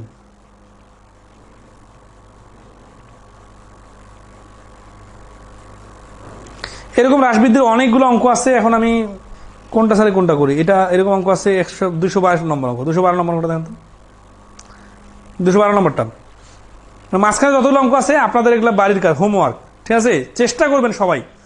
212 নম্বর বলছে কি, জাভেদ আসলাম পুলক 18 মান্থের কিভাবে এটা হলো? 18 মাসের কোনো কাজে নাই, এই কথাটাই তো ওই প্রথমে বোঝাই দিলাম যে এখানে টাইমটা ইম্পর্টেন্ট এই কারণে না, কারণ বলে নাই যে বাৎসরিক বৃদ্ধি কত বা মাসিক বৃদ্ধি কত, এটা বলে নাই। ওখানে 18 মাস না দিয়ে যদি 17 মাস বলতো বা 12 মাস আর 5 মাস দিত, তারপরেও কিন্তু অ্যান্সার একই আসতো। তার মানে এখানে মাসটা কোনো ইফেক্ট ফেলতেছে না অঙ্কের উপর। 212 বলছে একটা বইয়ের মূল্য 100 টাকা, বিক্রয়ের সুবিধার্থে বইটির মূল্য 10% হ্রাস করা হলো।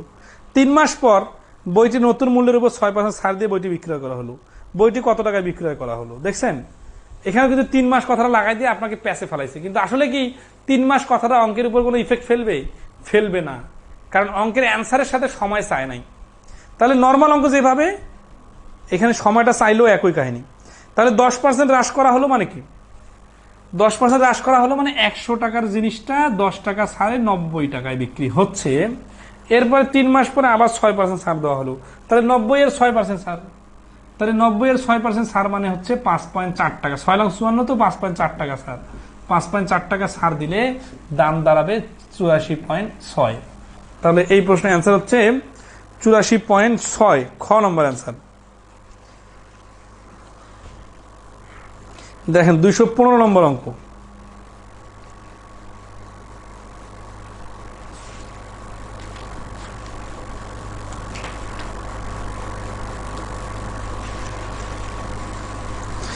মোল্লা এমডি শামসুদ্দিন বলছেন 207 নম্বর আবার বলেন। আবার বলার মতো কি কথা আছে?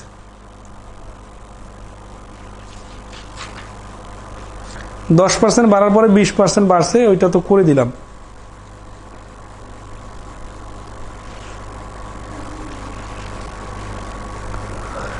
এই অঙ্কগুলা এতগুলো করার কিছু মানে হয় না, কারণ ঘুরে ফিরে তো প্রত্যেকটার কথার স্টাইল একই রকম। ধরেন আছে যে 215 নম্বর অঙ্ক কি বলতেছে, একজন ব্যক্তির বেতন 5% কমেছে, কিন্তু 1 বছর পর তা আবার 5% বেড়েছে। একটু লজিক্যালি বলেন তো, 5% কমার পরে 5% বাড়লে কি আগের অবস্থায় ফিরে আসবে? আসবে না। কেন আসবে না? তার জন্য একটা অঙ্ক দিই। সেটা হচ্ছে যে একটা অঙ্ক আমি বানাই দিই। হ্যাঁ, এই অঙ্কটা ভালো করে বুঝলে এগুলো অঙ্ক সব পারা যাবে। আপনারা সিমিলার অঙ্কগুলোর ডিজিট পরিবর্তন করে দিলে যদি না পারেন, তাহলে তো আপনাকে প্রত্যেকটা অঙ্ক করাইতে হবে। এখানে যে মনে হচ্ছে যে 50টা অঙ্ক আছে হ্রাস বৃদ্ধির, 50টা অঙ্ক কি নতুন নতুন? হ্যাঁ, মনে হবে ডিজিটগুলো নতুন, কিন্তু ঘুরে ফিরে তো একই কথা বলতেছে। সেটা হচ্ছে যে একটা জিনিস 10% বাড়লো, তারপরে 10% কমানো হলো, অথবা আপনি 10% ছাড় দিলেন, আপনার বাবা আসে রাগ হয়ে গেছে, কিসের 10% ছাড় দাও, 10% ছাড় দেওয়া যাবে না, 10% বাড়ায় দাও। তাহলে এই দুইটা নতুন প্রশ্ন, বুঝতেছেন কি? এখন বলেন তো যে এটা আসলে কিরকম ইফেক্ট ফেলবে একটা প্রোডাক্টের উপর। এখানে প্লাস 10% মানে 10% বাড়ানো হলো, তার মানে জিনিসটার দাম যদি শুরুতে 100 টাকা থাকে, তাহলে 10 টাকা বাড়ে 110 টাকা। তারপরে যখন 10% কমানো হবে, তখন কিন্তু 100 থেকে 10 কমবে না, 110-এর 10% মানে হচ্ছে 11 টাকা কমবে। কমে প্রশ্ন অঙ্কটা জিনিসটার দাম দাঁড়াবে কত? 99 টাকা। তাহলে তো শুরুতেই ভালো ছিল, এত বাড়া কমার কাহিনী করার তো দরকার ছিল না। অনেকে আছে না, দাম 10% বাড়ায় লেখে, আবার 10% ছাড় দেয়, তাহলে এখানে 99 টাকা হয়ে যাবে। তার মানে 100 থেকে 99 হয়ে গেলে 1% কমবে। একইভাবে এইখানে আসেন, 10% আগে দাম কমলো মানে আমি মনে করেন ছাড় দিলাম, এখন পরবর্তী আবার 10% দাম বাড়ালাম। তার মানে কি জিনিসটা প্র্যাকটিক্যালি দেখতে কেমন? 100 টাকা শুরুতে ছিল, তারপরে হয়ে গেল 90 টাকা, তারপরে আবার 10% যখন বাড়াবো, এবার কি 100-তে 10 বাড়বে না 90-এ 10 বাড়বে? তো এই কথাই তো শুরু থেকে বলে আসতেছি ক্লাসটার, যে বাড়া বা কমার পরে যেটা হয় তারপরের হিসাবটা ওইটার উপর হয়। তাহলে 90-এর 10% মানে 9 টাকা বাড়বে, 9 টাকা বাড়লে হয়ে যাবে 99 টাকা। তাহলে শুরুতে ছিল 100 আর শেষে হয়ে গেল 99, তাহলে মোটের উপর তো 1% লস। তাহলে এখানেও 1% মাইনাস হচ্ছে, এখানেও 1% মাইনাসে হচ্ছে। তাহলে টার্নিং পয়েন্টটা কি? বারবার একই কথা বলতেছে যে সর্বশেষ যেটা হয় তার উপর হিসাব হয়, এটা মনে রাখলেই সব ক্লিয়ার। এখন এখানে তো অঙ্ক করলে আরো 50টা অঙ্ক করা যাবে, ঘুরে ফিরে কাহিনী তো সেমই আসবে। 215 নম্বর কি বলছে? এক ব্যক্তির বেতন 5% কমেছে, তাই না? 5% কমার পরে আবার 5% বাড়ছে, তার মানে 100 থেকে 5 কমালে হবে 95। এই 95-এর 5% বাড়লে কত হবে? এখন দেখেন 5 আর 95% কিন্তু হিসাবে ঝামেলা হবে, সময় সাপেক্ষ ব্যাপার। তাহলে 5 95, 5 55 5 2, 5 লং 45 আর 2 47, 47কে 100 দিয়ে ভাগ করলে হচ্ছে 4.75। তাহলে একটু প্র্যাকটিক্যালি দেখেন যে 100 থেকে কমার সময় 5 কমতেছে আর বাড়ার সময় 4.75 বাড়তেছে।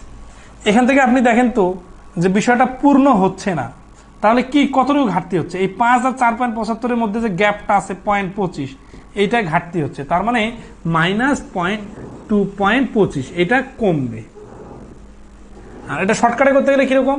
শর্টকাটে করতে গেলে ওই যে সূত্র দিয়ে যে +5 -5 প্লাস মাইনাস 5 গুণন 5 ডিভাইডেড 100, তাহলে এটা কাটা গেল। এখন এখানে 5 5 25 না, 25কে 100 দিয়ে ভাগ করলে 0.25 হয়।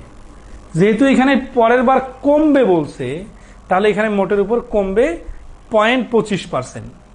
এখানে আবার ভুল করে 2.5% কমবে দিয়ে কনফিডেন্স দেখাইয়েন না, এখানে কিন্তু 0.25% হবে। ঠিক আছে, ওকে। স্কিপ করলাম সবগুলাই বাদ, নেক্সট আসি। একেবারে হ্রাস বৃদ্ধি থেকে অনুপাত, একেবারে 200।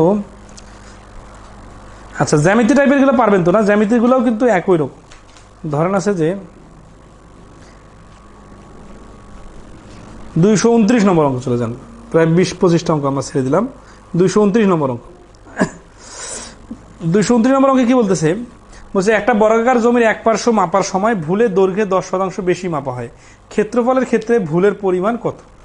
ওই যে আমরা P = দ্বিতীয় অঙ্কটাতে যেটা করছিলাম, ওইখানে এটা একই হবে। 10% বেশি মানে কি? 100-তে 10। তাহলে বর্গক্ষেত্রের বেলা খেয়াল করেন যে এটা একটা বর্গ, এটা যদি এই পাশে 100-কে 10 বলি, 110 বলি, তাহলে দুই পাশে তো 110 হয়ে যাবে। কারণ কি? কারণ বর্গের ক্ষেত্রে কি হয়, একটাকে ধরে এইটার উপরে স্কোয়ার করা হয়, 100 এর উপরে স্কোয়ার মানে 10,000, আর এই একটাকে 110 বললে অটোমেটিক্যালি এটার উপরে স্কোয়ার দিলে 121 হবে, তার মানে 21% বৃদ্ধি পাবে। এরকম অঙ্ক হবু আগে করছি, ঠিক আছে। জ্যামিতির অধ্যায় এটা আরো করা হবে, সমস্যা নাই। 232 নম্বর অঙ্ক দেখেন। এই জ্যামিতির গুলো পারবেন নাকি এটাও স্কিপ করবো বলেন? 232 নম্বর অঙ্ক না।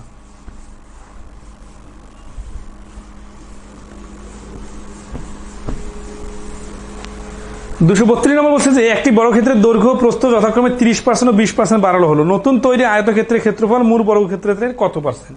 ঠিক আছে, তাহলে দেখেন 30% বাড়ানো হলো আর 20% বাড়ানো হলো। এখন যদি আমি আমরা শর্টকাটে করতে চাই তাহলে কিরকম হবে জানেন? 100 থেকে 30 বেড়ে হয়ে যাবে 130, এরপরে 130-এর 20% মানে হচ্ছে 26 বাড়বে, তাহলে 26 বাড়লে হয়ে যাবে 156, তাহলে শুরুতে ছিল 100, মোটের উপর 56% বাড়বে। এইটা হচ্ছে কি অ্যান্সার শর্টকাটে। এখন আপনারা অনেকেই বলতে পারেন যে বর্গক্ষেত্রের কথা বললো তারপরেও এইভাবে হবে। হ্যাঁ, এইভাবে হবে। যদি এখন আপনি বিস্তারিত করতে চান তাহলে বিষয়টা কেমন হবে জানেন? এই যে 100 আর 100 ছিল যখন, তখন হচ্ছে 10,000, 100 গুণন 100, অর্থাৎ ক্ষেত্রফল হচ্ছে 10,000। আর নতুন ক্ষেত্রফল কত? নতুন ক্ষেত্রফল হচ্ছে দেখেন, একটা 30% বাড়ছে, তার মানে একটা 130, আর এটা 20% বাড়ছে, তার মানে 120। তাহলে 130 আর 120 গুণ করলে কত হবে? 0 0 12 12 144, 156, তার মানে 15,600। তাহলে আগে ক্ষেত্রফল ছিল 10,000, এখন ক্ষেত্রফল হচ্ছে 15,000। তাহলে বাড়ছে কত? বাড়ছে 15,600 থেকে 10,000 যদি আমরা বাদ দিই 5,600। তাহলে পার্সেন্টেজে কতটুকু বাড়বে? 10,000-এ যদি 5,600 বাড়ে, 100-তে কত বাড়বে? এই দেখেন 56%। তাহলে এই যে 100 ধরে এত গুণ ভাগ করে যে অ্যান্সারটা আসতেছে, ওইটা কিন্তু এখানে মুখোমুখি হয়ে যাচ্ছে। তাহলে আমাদের তো একটা কনফিডেন্স চলে আসার কথা যে আমরা ওই যে ধাপে ধাপে করব। ঠিক আছে, আচ্ছা, ওকে। তাহলে এই কমপ্লেক্সের বিষয়গুলো আসলে আপেক্ষিক, কারণ অনেকের কাছে যারা অনেক বেশি দুর্বল তাদের কাছে সোজাটাও কমপ্লেক্স। আসলে ওনারা পড়ালেখা করে না। অনেক সোজা প্রশ্ন তো আছে, বেসিক ম্যাথের মধ্যে সব অঙ্ক তো এত কোয়ালিটি অঙ্ক না, কারণ আমরা তো ওই কঠিন অঙ্কগুলো বোঝার জন্য অনেক সহজ অঙ্ক দিছি। ঠিক আছে না? এই সোজা অঙ্কগুলো নিজে থেকে পারতে হবে, এই জন্য এগুলো স্কিপ করি। তাহলে এখানে আমরা কিভাবে করবো? এইভাবে কিভাবে করলাম? ওই যে আমরা ধাপে ধাপে ধরবো, মানে 30% 20% একবারে বাড়ার কথা বলছে না, আমরা মনে করি আগে 30% বাড়াইছি, তারপরে 20% বাড়াইছি, তাহলে একই অ্যান্সার আসবে। তাহলে এবার আসি 233 নম্বর। একটা আয়তক্ষেত্রের দৈর্ঘ্য 20% বৃদ্ধি এবং প্রস্থ 10% হ্রাস করলো। এটা মানে যা, এই 100 থেকে 20% বৃদ্ধি করে 120, তারপরে 10% কমানো মানে 12 কমানো, তাহলে 108। 100 থেকে 108 বাড়লে 8% বাড়বে। এখন কারা কারা এই ডিজিটগুলো এখনো ধরতে পারতেছেন না? 100-এর 20% 120 যেমন হয়, 120-এর 10% 12 হয়, এইটা মাথায় না খেললে আপনার মাথায় সমস্যা আছে। কেন সমস্যা আছে? 10% মানে যে 10 ভাগের 1 ভাগ, এটা তো আমরা শুরু থেকে খুব সিরিয়াসলি বলছিলাম যে ছোট ছোট পার্সেন্টেজ গুলো ডাইরেক্ট মুখে মুখে করতে হবে, কাটাকাটি করে দেখানো যাবে না। তো অনেকে এটা ধরতে না পারার কারণে কিন্তু ক্লাসটাকে বোরিং মনে করেন, বাট আমরা তো এই বিষয়গুলো আগে থেকে আলোচনা করে আসতেছি। ঠিক আছে, ওকে। তাহলে এখানে 8% বাড়বে। এখন আসি আমরা একটু উল্টা পাশে অঙ্ক করবো। ঠিক আছে, বর্গ আর বৃত্তের নিয়মটাতে অনেকে কনফিউজড হয়ে যান, তারা একটু দেখেন। ক্ষেত্রফল নিয়ে কিছু ভাবতে হবে না, ওইটা দেখাই দিলাম। আর যদি কেউ আরো বিস্তারিত জানতে চান তারা জ্যামিতি ক্লাস করবেন, তখন জ্যামিতির বেসিক আলোচনার সাথে এটা করব, তখন ক্লিয়ার হয়ে যাবে। যেমন ধরেন আছে যে বৃত্তের কথা বললেও কিন্তু কাহিনী একই। 234 নম্বর অঙ্কটা দেখেন। কেন এরকম হচ্ছে বিষয়টা বোঝাই দিতেছি। বর্গের ক্ষেত্রে একবার বললে দুইবার হয়ে যাচ্ছে, কারণ বর্গের এক বাহু যদি এ হয়, এ স্কোয়ার, এই যে এ স্কোয়ার মানে দুইবার। তাহলে বৃত্তের বেলা কি হয় দেখেন, বৃত্তের বেলা পাই আর স্কোয়ার, এই যে দেখেন এই আর স্কোয়ার মানে কি, স্কোয়ার মানে তো একটা জিনিস দুইবার। তাহলে বৃত্তের ক্ষেত্রে বলতেছে কি, বৃত্তের ব্যাসার্ধ 10% বাড়ানো হলো, তার মানে একটা বৃত্ত, এই বৃত্তটার ব্যাসার্ধ 100 ছিল, এই বৃত্তটা অনেক বড় হয়ে গেল, এইটা 110 হয়ে গেল। তাহলে এটার ক্ষেত্রফল কত? এটার ক্ষেত্রফল পাই আর স্কোয়ার, মানে হচ্ছে পাই 100 স্কোয়ার, তার মানে 10,000 পাই। কাহিনী কিন্তু আগের অঙ্কের সাথে মিলে যাচ্ছে, বর্গের অঙ্কের সাথে। আর এটার ক্ষেত্রফল কত? পাই 110 স্কোয়ার, তার মানে 121, 12,100 পাই। তাহলে এইখানে 10,000, এখানে 12,100, তার মানে 2100 বাড়ছে। 10,000-এ 2100 মানে হচ্ছে 21%। এগুলো তো আমরা বারবার করে আসছি। আমরা যে জিনিসটা দেখাইতে চাচ্ছি যে এখানে ওই সূত্রে স্কোয়ার থাকার কারণে 2 বার বাড়ার মতো হিসাব হবে, মানে বর্গের মতো হিসাব হবে। আর বর্গের মতো হিসাব মানে 2 বার, আর 2 বার মানে আমরা যদি এইভাবে সূত্র প্রয়োগ করে গুণ ভাগ না করে মুখে মুখে করি তারপরও সমস্যা হবে না। তারপর সমস্যা মানে কি, যে 10% বাড়ার কথা বলছে ব্যাসার্ধ, আমরা ধরি শুরুতে ছিল 100, এখান থেকে প্রথমে 10 বাড়লে হবে 110, তারপরে 10 বাড়া মানে হচ্ছে 11 বাড়বে, তাহলে হবে 121। তাহলে শুরুতে যেহেতু 100 ছিল, তাহলে বাড়ছে 21, তাহলে 21%। এটা হচ্ছে স্টাইল, ঠিক আছে? আশা করি পরের গুলো পারবেন, ঠিক আছে? এরকম একটা বিসিএস এর প্রশ্ন আসছে কি, 20% ব্যাসার্ধ হ্রাস পেলে ক্ষেত্রফল কত পার্সেন্ট হ্রাস পাবে? তাহলে বিষয়টা দেখেন, 20% বলতেছে একবার, কিন্তু আমরা হিসাব করব 2 বার। কেন? কারণ বর্গ আর বৃত্তের ক্ষেত্রে স্কোয়ারের রিলেশন আছে, স্কোয়ারের রিলেশন হলে একবার মানে 2 বার। তাহলে 100 থেকে 20 কমলে হবে 80, 80 এর 20% মানে হচ্ছে 16, 16 যদি কমে যায় থাকবে 64। তাহলে শুরুতে ছিল 100, এখন হলো 64, তার মানে কমলো 36%। এখন আসি 80 এর 16 কোথায় পাইলাম, এইটা অনেকে জানতে চান। 80 এর 20% মানে যে 16 হয়, এইটা তো দ্রুত পারতে হবে। এই যে 8 দুগুণা 16, আমি বলছিলাম না শূন্য দুটো থাকলে গুণ করার সময় ডাইরেক্ট গুণ করবেন।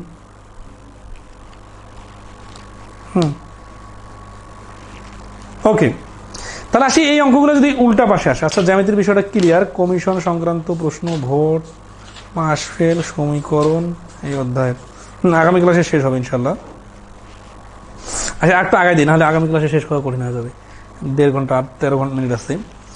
তো বলতেছে যে যদি উল্টা পাশে আসে এইরকম অঙ্কগুলোতে অনেকের সমস্যা হয়। যেমন এখানে আমরা ক্যালকুলেশন করে ক্ষেত্রফল 36% কমাই দিলাম। এখন যদি ক্ষেত্রফলে কমার কথা বলে কিরকম, 237 নম্বর অঙ্কটা দেখেন।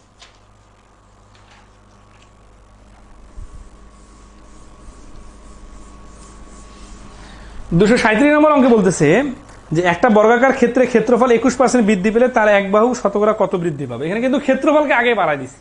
তার মানে বিষয়টা এইরকম, ধরেন আছে এটা একটা বর্গ ছিল, এটা এরকম বড় হয়ে নতুন বর্গ হয়েছে।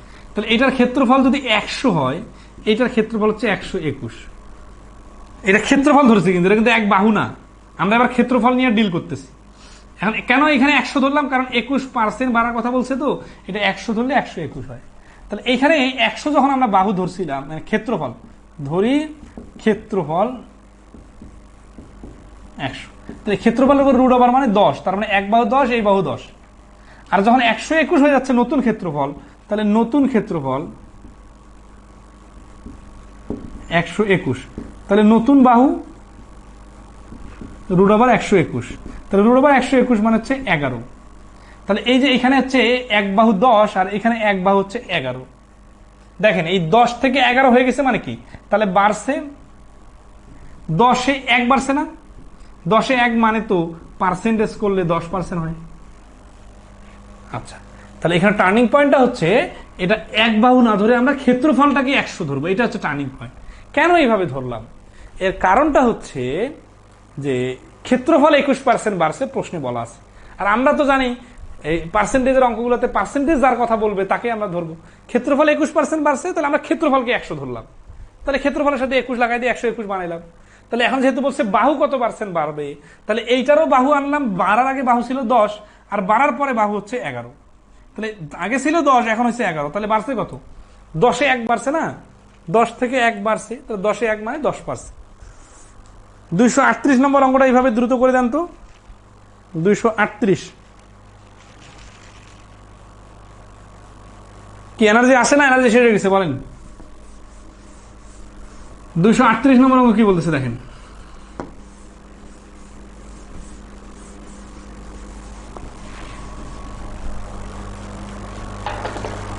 বলতেছে যে একটা বর্গের ক্ষেত্রফল 69% বৃদ্ধি করলে বাহু শতকরা কত বৃদ্ধি পাবে? এই অঙ্কটার অ্যান্সার দেখবেন, দেখেন 100 169 13 10 3 10 3 মানে 30%।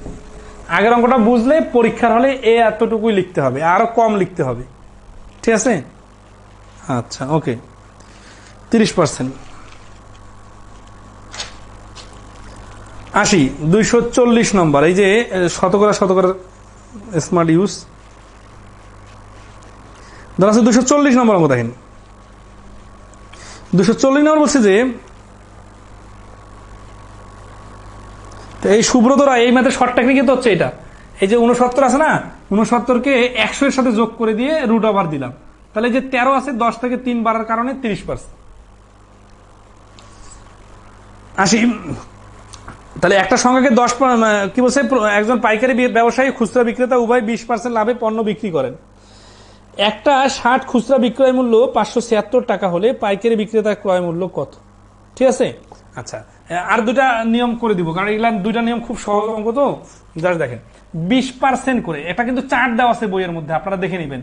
2 বার 10% করে বাড়লে মোটের উপর 21% বাড়ে, 2 বার 20% করে বাড়লে মোটের উপর 44% বাড়ে, 2 বার 30% করে বাড়লে মোটের উপর 69% বাড়ে। তো 240 নম্বর অঙ্কে বলতেছে যে একটা পাইকারি ব্যবসায়ী খুচরা বিক্রেতা উভয় 20% লাভে পণ্য বিক্রি করলে, শতকরা অঙ্ক ভালোভাবে বুঝলে লাভ ক্ষতির অর্ধেক অঙ্ক হয়ে যাবে। একটা শার্টের খুচরা মূল্য 576 টাকা, খেয়াল করেন এটা একটা শুরুর দাম ছিল কত জানি না, এর দাম 20% বাড়লো, এরপরে আবার 20% বাড়লো, বাড়ার পরে সবার শেষে যে দামটা দাঁড়ালো 576 টাকা। এখন বুঝে শুরুতে দাম কত ছিল? তাহলে দেখেন আমরা যদি ধরি এখানে শুরুতে দাম এক্স, তাহলে আমরা কি করব, এক্স এর 120% এর 120% সমান সমান 576। এইভাবে আমরা লাভ ক্ষতিতে অনেক অঙ্ক করব, শতকরাতে অনেক অঙ্ক করছি। এখন বলতে পারেন এই 20% না ধরে 120 কেন লিখলাম? কারণ এই 576 কিন্তু শুধু বেশি কতটুকু দাম বাড়ছে এটা বলে নাই, 576 হচ্ছে সর্বশেষ দাম, তার মানে আগের যে দামটা এটা তো এর সাথে আছেই, এই অতিরিক্ত লাভগুলো যুক্ত হয়েছে, তাহলে 100% সাথে 20% এখানে যুক্ত আছে, এই জন্য আমরা এইভাবে লিখলাম। তাহলে x সমান সমান 576 গুণন উপরে 100 নিচে 120 গুণন উপরে 100 নিচে 120, এই যে 0 0 কাটা, এই 0 এই 0 কাটা, 12 12 144 না, 144 দিয়ে 576 কে কাটলে 4, 4 100 কাটাকাটি করলে 400। এখন এটা হচ্ছে ফর্মাল সিস্টেম, আমরা আগে থেকে করে আসছি এইভাবে। এই অঙ্কটাতে আমরা মুখে মুখে করার সিস্টেম কিভাবে ডেভেলপ করব, এই যে 20% মানে 44%, এইটা বুঝে গেলে 144% এর মান 576, এই লাইনটা ডাইরেক্ট লেখা যাবে, এটা হচ্ছে 4 গুণ, তাহলে 100% এর মান 400। এই যে যত ভালো বুঝবেন তত এইভাবে অঙ্ক শর্ট হয়ে যাবে।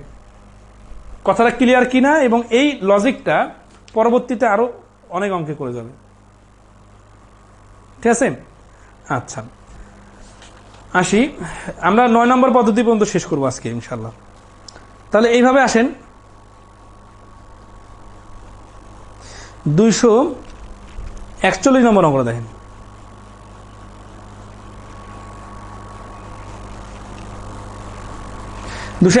একটা সংখ্যাকে 10%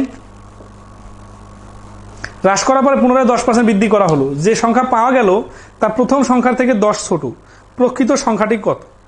দেখেন 10% এর কাহিনী বলছে না, 10% 21% হয়, কিন্তু কখন হয়? যখন 2 বারে 10% করে বাড়ায় তখন 21% হয়। কিন্তু যদি হয় 10% বাড়ার পরে 10% কমায়, তখন কি হয়? তখন কিন্তু ওই যে আমরা একবার দেখলাম 1% মোটের উপর কমে যায়, ঠিক আছে। তার মানে দেখেন যে এটা একটা সংখ্যা, এই সংখ্যাটা থেকে 10% বাড়ছে, তারপরে সংখ্যা আবার 10% কমছে, তাহলে কি হবে? শুরুতে ধরেন 100 ধরি, 100, তাহলে হবে 110, তারপরে 10% কমবে মানে 11 কমে যে হয়ে যাবে 99। তাহলে জানেন তো প্রথম সংখ্যার শেষ সংখ্যার ডিফারেন্সটা কত? 1%। এখন আসি, প্রশ্নে একটা লেজুর লাগাই দিছি, সেই লেজুরটা কি? লেজুরটা হচ্ছে যে যে সংখ্যাটি পাওয়া যায় সবার শেষে তা প্রথম সংখ্যাটি থেকে 10 ছোট। তার মানে এই যে আমরা 199 ধরলাম, যদি 100 হয় এই সংখ্যাটা, তাহলে এটা 99 হবে, তাহলে 1% কমবে। কিন্তু প্রশ্নে বলা আছে 1 কমে নাই, প্রশ্নে বলা আছে 10 কমছে, কারণ এই সংখ্যা শুরু সংখ্যা শেষ সংখ্যার ডিফারেন্স 10। তাহলে আমরা বলতে পারি 1% এর ভ্যালু 10। 1% এর ভ্যালু 10 হলে আমাদের 100% এর ভ্যালু কত? 1 থেকে 10 গুণ বড়, 100% এর ভ্যালু 10 গুণ বড় হবে, মানে 1000 হবে। এই 1000 হচ্ছে আমাদের এই প্রশ্নটার অ্যান্সার। এখন আমরা এটা যদি লিখিত আকারে করি তাহলে কি করব? তাহলে বলবো যে পার্থক্য 1 হলে মূল সংখ্যা হচ্ছে 100। তাহলে পার্থক্য 10 হলে মূল সংখ্যা হচ্ছে 100 গুণন 10 সমান সমান 1000। মানে যেটা আপনি পার্সেন্টেজ আকারে শর্টকাটে করতেছি ওইটা লিখেও করা যাবে।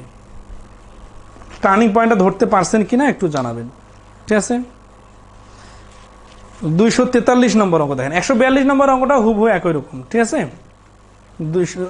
243 নম্বর অঙ্কটা দেখেন, বলছে যে জনাব রাহাতের 2003, 2004, 2005 সালের মোট আয় ছিল 36,400 টাকা।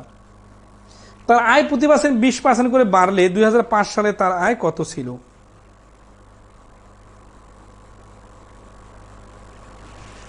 জাভেদ আসলাম পুলক বলছেন পারি নাই ধরতে। আপনার ওই প্রশ্নে যে দেওয়া আছে 10, ওই 10-এর নাম কি এটা বলেন, তাহলে আপনি বুঝবেন। বলছে যে প্রথমে একটা সংখ্যা ছিল কত জানি না, শেষে একটা সংখ্যা ছিল কত জানি না, কিন্তু এই সংখ্যাটাকে একবার 10% বাড়ানোর পরে একবার 10% কমালে এই যে নতুন সংখ্যা হয়, এই দুটো সংখ্যার ডিফারেন্স হচ্ছে 10। এখন বলতেছে যে শুরুতে সংখ্যাটা কত ছিল। এখন আমরা মনে করি শুরুতে 100 ছিল, সেখানে ক্যালকুলেশন করে দেখলাম যদি 100 হয় তাহলে এটা 99 হয়, 1% ডিফারেন্স হয়। কিন্তু আমাদের যেহেতু 10 দেওয়া আছে তাহলে 10 গুণ বেশি, তাহলে সবগুলো 10 গুণ বেশি হবে। মানে যারা বুঝেন নাই তারা একটু প্র্যাকটিক্যালি দেখেন, এটা সংখ্যা যদি 11,000 হয়, তারপরের সংখ্যাটা 10% বেশি মানে 1100 হবে, তারপরের সংখ্যাটা 10% কম মানে 990 হবে। এই 990 আর 1000-এর ডিফারেন্স হচ্ছে 10। কিন্তু আমরা তো শুরুতে জানি না যে 1000 ধরবো না 1100 ধরবো না 990 ধরবো, যেহেতু পার্সেন্টেজের অঙ্ক এই জন্য আমরা 100 ধরে ধরে আগাবো, ঠিক আছে? ওকে, তাহলে 243-এ বলতেছে 3 বছরের যোগফল হচ্ছে 36,400, তাই না? 2005 সালের বেতন কত? দেখেন প্রতি বছর কত পার্সেন্ট করে বাড়ছে? 2003, 2004, 2005 এইগুলার যোগফল দেওয়া আছে। তো কত টাকা দেওয়া আছে জানা নাই, 36,400 টাকা, 20% করে বাড়ে। তাহলে আমরা যদি ধরি 2003 সালে ছিল 100, তাহলে হবে 120, এখানে হবে 144। তাহলে এগুলো যেহেতু 100% ধরে আমরা করতেছি, এইগুলা কিন্তু আমরা ধরি করতেছি, কিন্তু আসলে রিয়াল এটা না। তাহলে 110, 100, 100, 120, 140, 44 যোগ করলে কত হয়? 100, 100, 100, 320 আর 44 মিলে 64। তার মানে 364% এর ভ্যালু হচ্ছে 36,400। প্রশ্নে কিন্তু এই 36,400 বলা আছে 3 বছরের যোগফল। এই আর 364 কোথায় পেলাম? এই তিনটা যোগ করে 364 পাইলাম। তাহলে 1% এর ভ্যালু কত হবে? এই 364 মিলে গেছে, তাহলে ভাগ করলে 1 আর 2টা 0, 100। এখন আমাদের অ্যান্সার কোনটা? উত্তর চাইছে যে 2005 সালে তার আয় কত ছিল।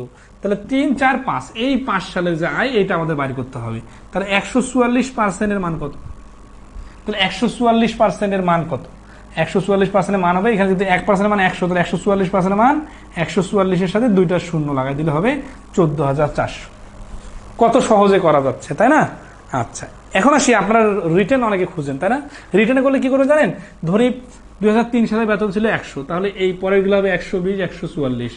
যোগফল কত? 3 বছরের বেতনের যোগফল 364। 364 হলে 3 বছরে, দেখেন 3 বছরে 364 হলে 2005-এ হচ্ছে 144, আর 36,400 হলে হচ্ছে এত। এইভাবে করবেন, কাটাকাটি করলে একই আনসার আসবে।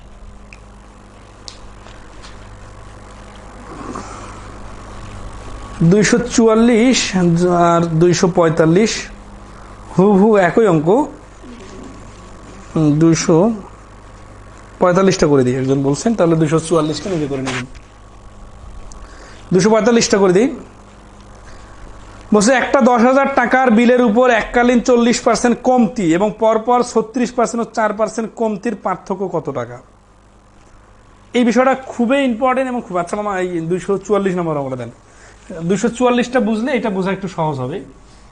দেখেন না, এইটার আমাকে একটা প্র্যাকটিক্যাল বলি, আমার পার্সোনাল লাইফের কথা বলি, তাহলে আপনাদের সাথে মিলিয়ে নিতে পারে। ধরেন আমি একবার ইলেকট্রিকের সুইচ কিনতে গেছি, তো দোকানদার আমাকে বোঝাচ্ছে যে স্যার আমাদের যত পণ্য আছে 30% ছাড়। তো বলতেছে যে না, বলতেছে 20% ছাড় অন্যদের জন্য, আপনাকে আমি 20% ছাড় দেওয়ার পরে আবার 10% ছাড় দিব। তো আমি বললাম, আমাকে তো জানে না যে ম্যাথ করাই, তা আমি বললাম ভাই আপনার এই 20% দেওয়ার পরে 10% না দিয়ে আপনি ডাইরেক্ট 30% দেন। তো না ডাইরেক্ট 30% তো দেওয়া যাবে না, আপনার 20% দেওয়ার পরে 10% দিতে পারবো।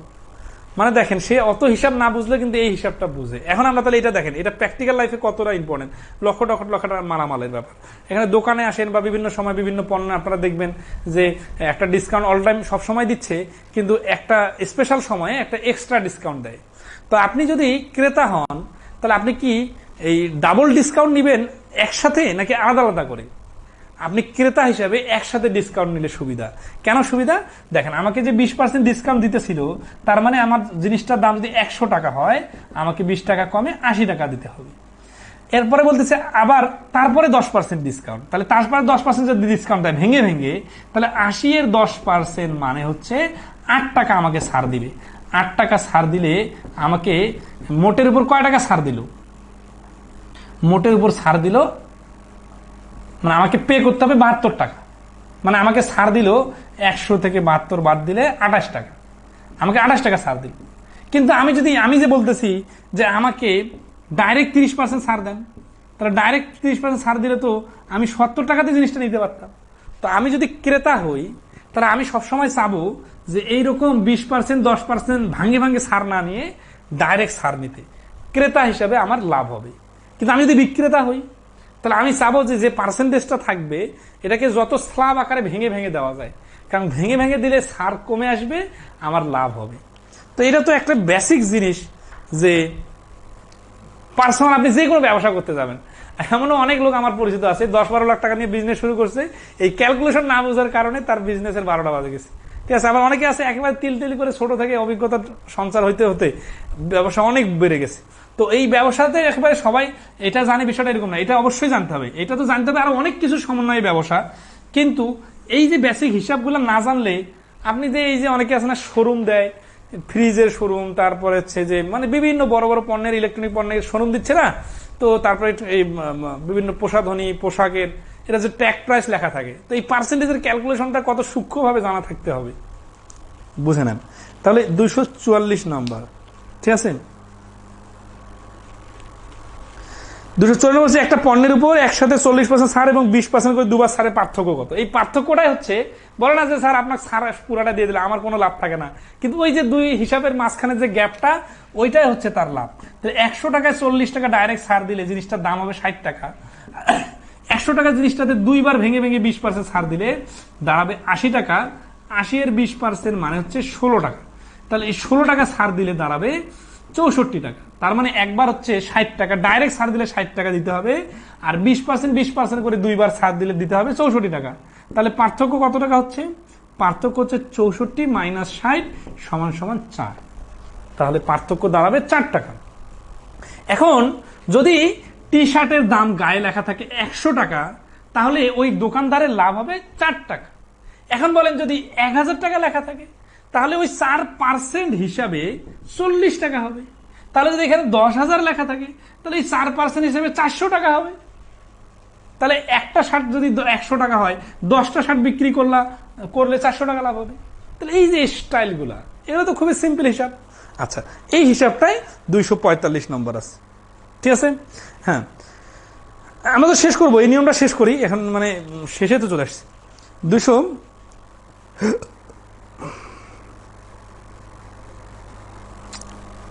লাইফের হিসাবের সাথে এগুলা জড়িত।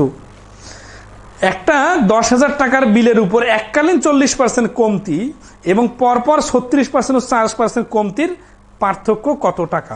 ঠিক আছে, এটা 245 নম্বর। হ্যাঁ, এটা করে আজকে ক্লাস ক্লোজ করে দিব। একটা মানে অঙ্কের একটা রেস্টটা তো ছেড়ে দিতে হবে, তাই না? শেষ করে দিতে হবে।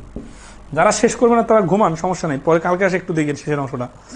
তাহলে 10,000 টাকার একবারে 40% কমতি মানে কি? যে 10,000 এর 40% সমান সমান এই দেখেন কিভাবে হিসাব করতে হয়।